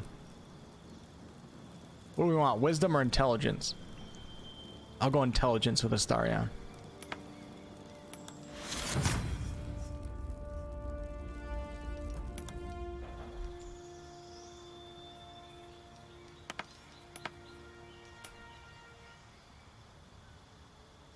Maybe I'll do a feat with Shadow, because we just don't really care about her on this playthrough. You guys want me to get Eldritch Blast? I'll tell you what, Eldritch Blast might not be a bad idea. Do we get a cantrip? We do. This actually might not be a bad idea for the current form of Cleric in early... I'm going to do it. Because in early access, you don't have really any good cantrips. Distance cantrips, besides Sacred Flame, which kind of sucks. We need more cantrips. So Magic Initiate's not a bad idea. The problem is that we're sacrificing that extra modifier in Wisdom. But I really don't care. Let's be an Eldritch Blasting Cleric, alright guys? And we're gonna go with Eldritch Blast and... Ooh, Chill Touch.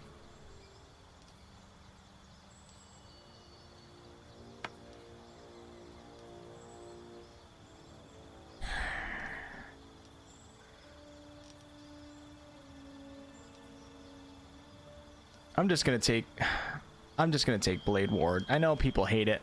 I don't think it's that bad if you start before the combat encounter. This way, if I need to save somebody, I can do Shield of Faith on them. No, it's an action. It's not going to be worth it. I don't think I'm going to make use of any of them but Eldritch Blast, so it doesn't even matter what I take here.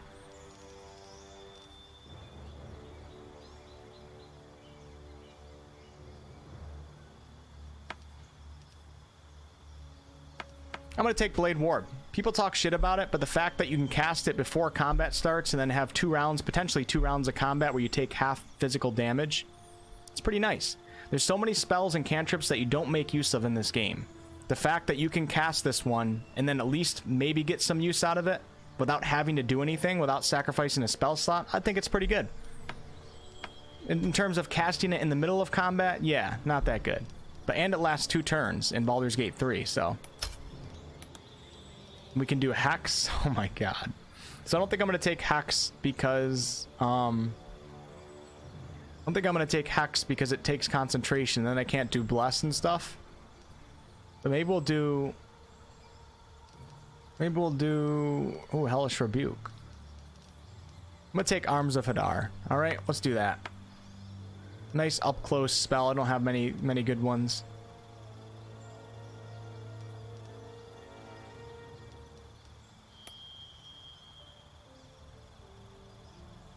Or I'll take Hellish Rebuke. You know why I'm thinking about taking Hellish Rebuke right now? It's because I don't care if I waste spell slots now because I have Eldritch Blast. You know what I'm saying? The problem is you don't get any of the Eldritch invocations, so Eldritch Blast isn't that good. This is kind of a silly build that I'm doing, but I don't care. I'm doing it anyways. Alright guys, I'm doing it anyways, whether you like it or not. The helm is a bit hidden. There's one in the Goblin Village. Yeah, Cthulhu. The one that I have on her head is was in the Goblin Village on the left side. Just don't get True Strike. Yeah, I'm not gonna get True Strike. Oh yeah, Eldritch Blast will use Charisma. Well, I have 14 Charisma with Shadow. Yeah, I have 14 charisma, so it's not like my other character with 8 charisma. So Shadow's actually not too bad with Eldritch Blast. For what are these books you're collecting? I'm just any book that we come across in the game, Bruno, we're looking at it, we're researching it, trying to understand all the locations and the monsters and the lore behind it, and I'm sending it all back to my camp. And in the future, I might do like a lore series of videos where we go over all the books in like a series of like in-depth videos. Just we have so much time until Baldur's Gate 3 comes out.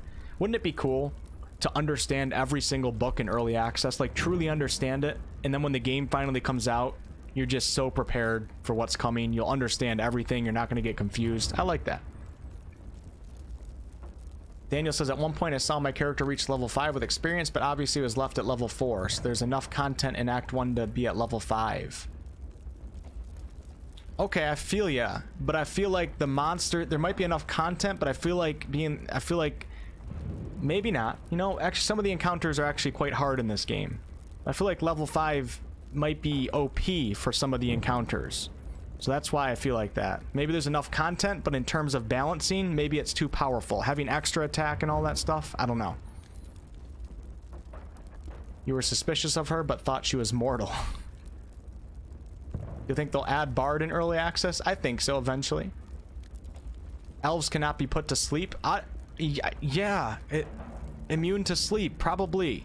Probably, Meva, so maybe that wouldn't work. Larian has said, don't burn yourself out by playing this. Yeah, for most of you guys, absolutely. For me, I'm not going to get burned out. I'm too excited for Act 2 and 3. Am I going to get burned out with Act 1? Of course, and we take a break.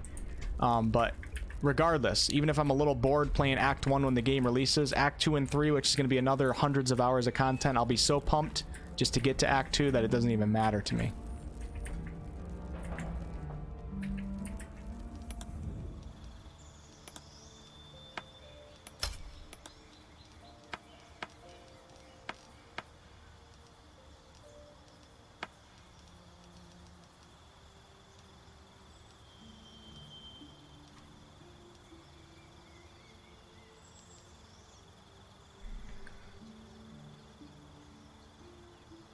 I haven't used Detect Thoughts, like, really at all. I feel like in the beginning when Early Access came out, a lot of these didn't work too well. Maybe it's better now, I'm not sure.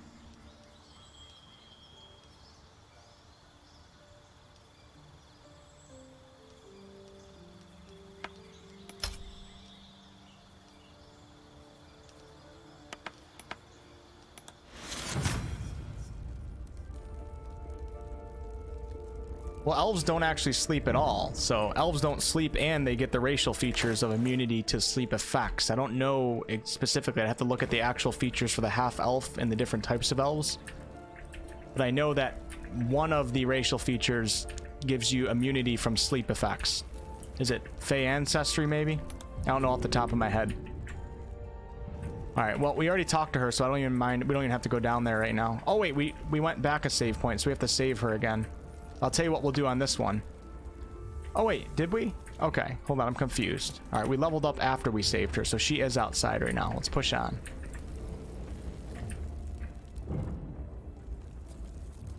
No cause for alarm. Every page of this clumsily assembled book is filled with large blocky text.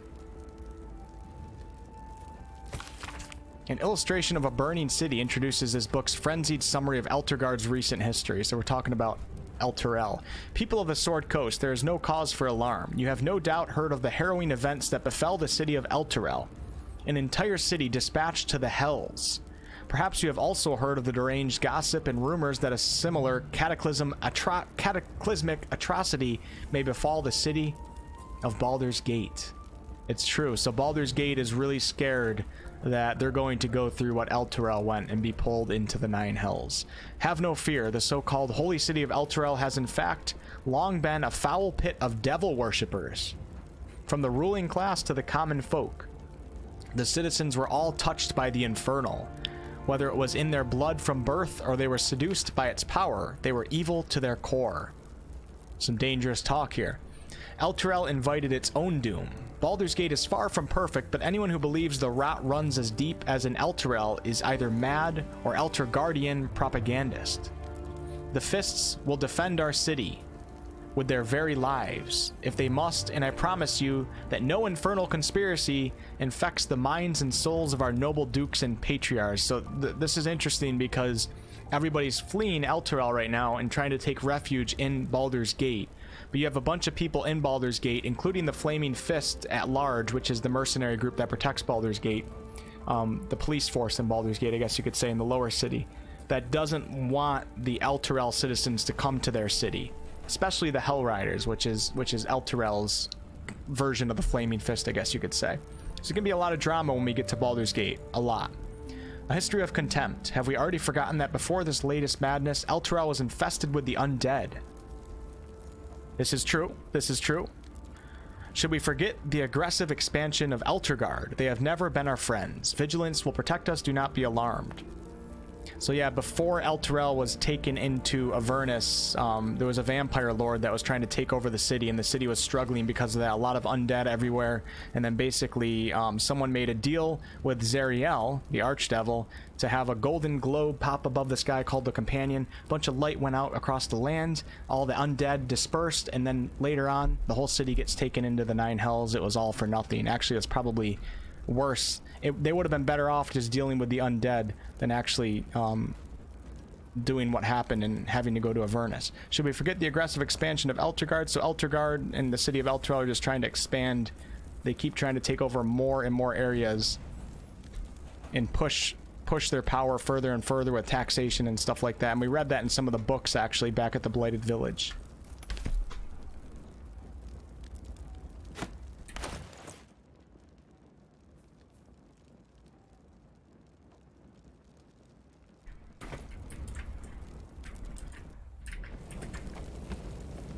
Case file number 846. A rough copy of a court recording written in faded ink.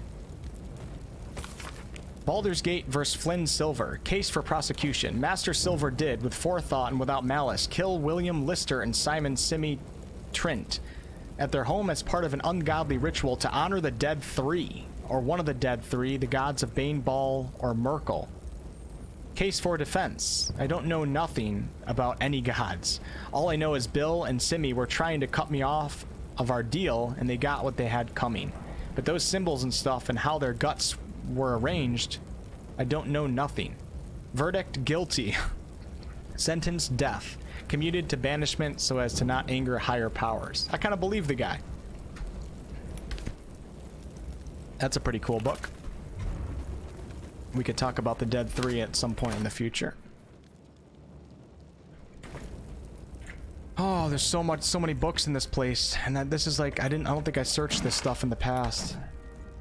And we still have there's just so much to do. There's so much to explore.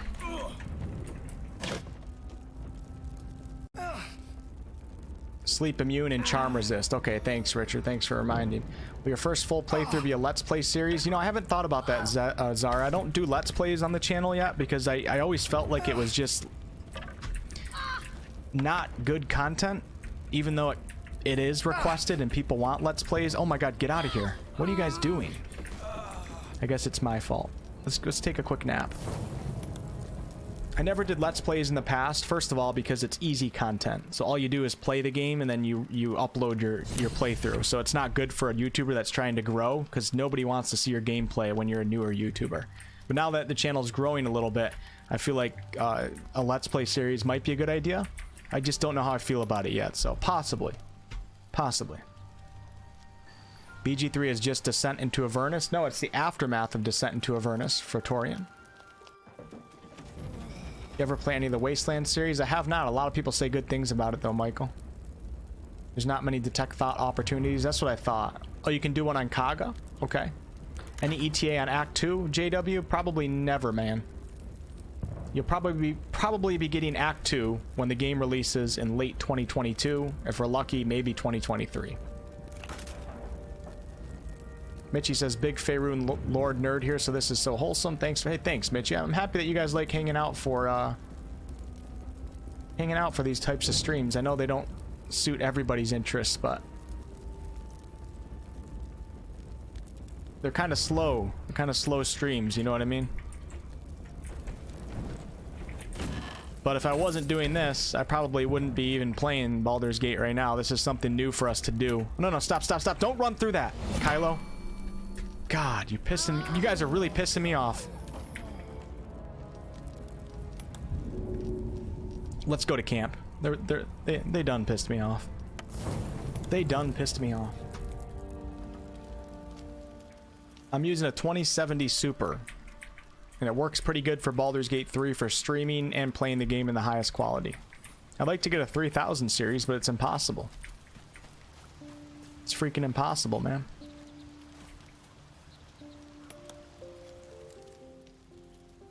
See, there we go. There's our elf not sleeping and meditating. Him and Astarion. That'd be cool if we didn't have to sleep. We could just meditate. I would love that. And meditate for 4 hours, be done with it.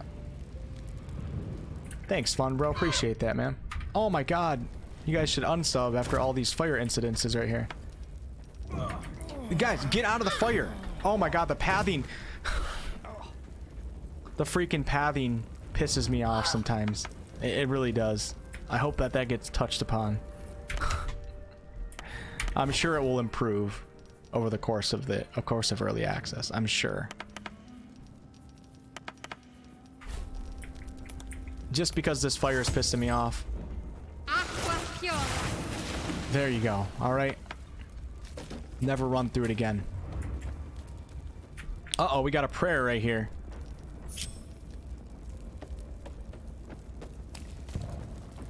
Household prayer. A common prayer often handwritten and placed to bring the grace of the gods upon a household. Oh. Whoa, wait. Hold on. Does this thing have properties? The cupboard is vulnerable to bludgeoning damage, resistant to necrotic damage, immune to psychic damage. Pretty funny.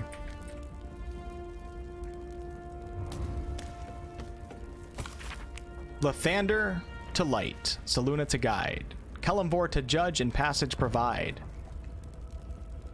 Okay, we got three gods right there. Let's go ahead and pick that up if I can.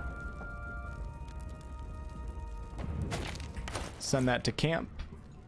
And I'm actually going to quickly look up Lathander. I know a little bit about Lathander, but not much off the top of my head. We know a lot about Saluna, obviously, and Kelemvor is the god of death, the judgment of souls. So let's look up Lathander real fast, get some more information. If I remember correctly, Lathander was actually responsible for resurrecting the leader of the druids enclave faction, if I remember correctly.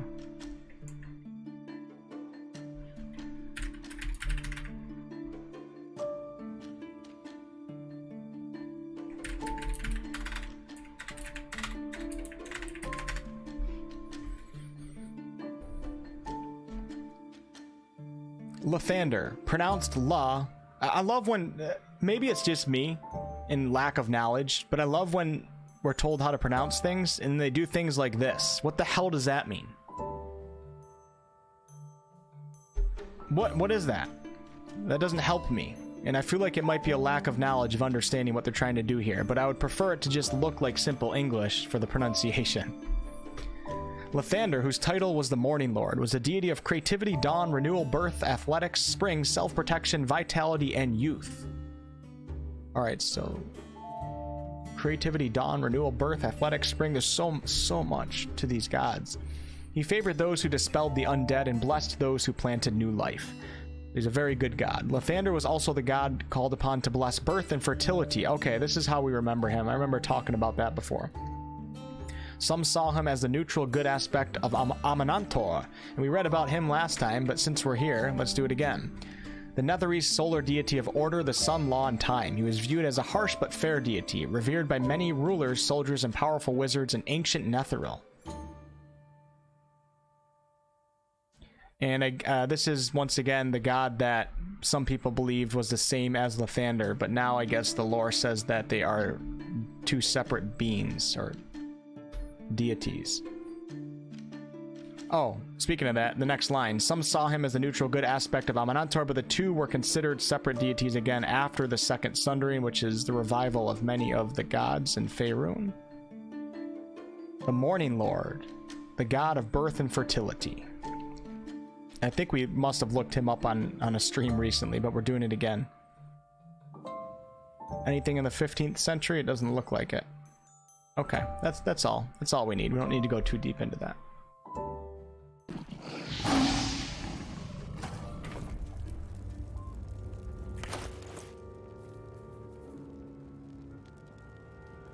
Did I send that to my camp?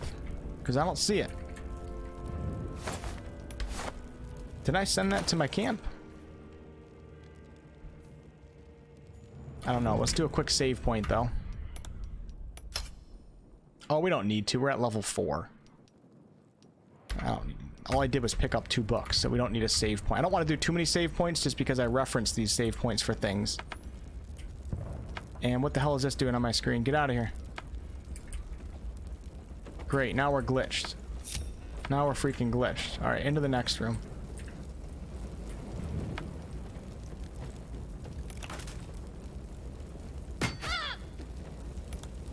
Now this area is a little bit skippy in terms of frames because of all the fire.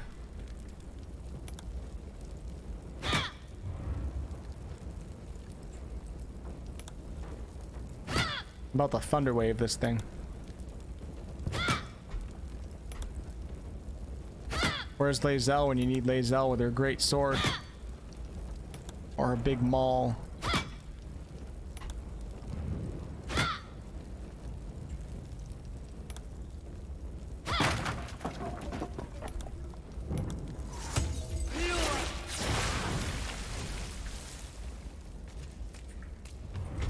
It's already 3 o'clock right now? Okay. Alright, you know what, guys? Maybe we'll, this is where Gal jumped into. We are going to do a new save. We're going to call this just books. Books in Joaquin's.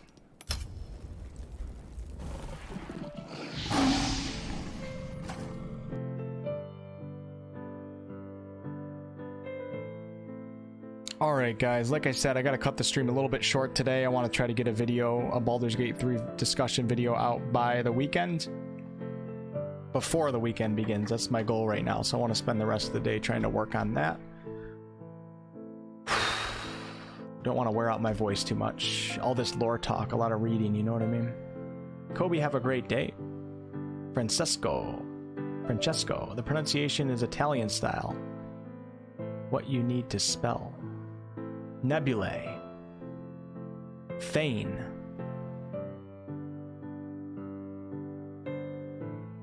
What deity did you pick? I picked Shar, Mitchie. I was trying to do a Shar playthrough. I'm trying to get on Shadowheart's good side. You'd love to see a Let's Play style or VODs of it if you stream it? Yeah, you know, I might actually start doing videos like that now that the channel's grown a little bit. It's like so weird for me to do a Let's Play series and upload like 50 videos on one game. It's like weird for me to rapid upload videos because I always do just videos spaced out, and I try to do like quality videos that take time and stuff like that. So it's weird for me to think about doing a Let's Play series, but I think it might be a good idea to test it a little bit with certain games that do well in the search in YouTube. So maybe I will. We'll see. Drink some tea with honey. Yeah, that works great. Braz, thanks for hanging out. Looks like a storm in your region is brewing. That's kind of exciting. I love when there's storms. I love big storms. Obviously, I want everybody to be safe and nothing bad to happen, but... See ya, Harry. Carly, have a fantastic weekend. Queen Tiamat. Her Royal Majesty. See ya, Replicator. See ya, Tim. See ya, Michael. See ya, Angie. Yeah, guys, I'm not sure if I'll be live on the weekend or not. If I am, it's going to be random, but other than that, I'll see you guys probably on Monday for a day stream. Angie. Big shout out to Angie. Good luck on your work, Cosmic. Goodbye. And welcome to the channel, anybody who's new, guys. The links to the Discord is below in the video description. Feel free to join over there, jump in on some lore discussions and good stuff like that. See ya, Sala.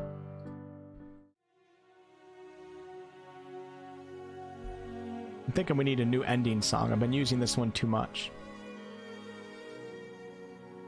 What the hell. We'll let this one play today. See you, David. Oh, thank you, Shy. Thank you, CRZ.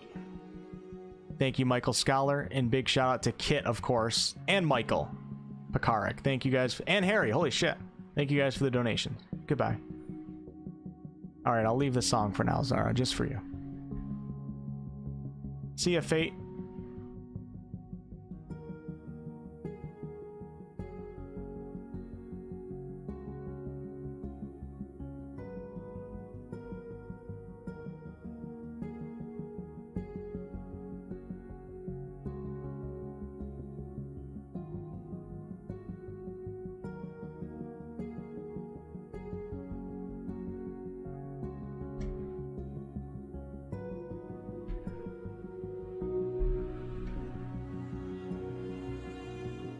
Oh, and Monday, thank you for the channel membership.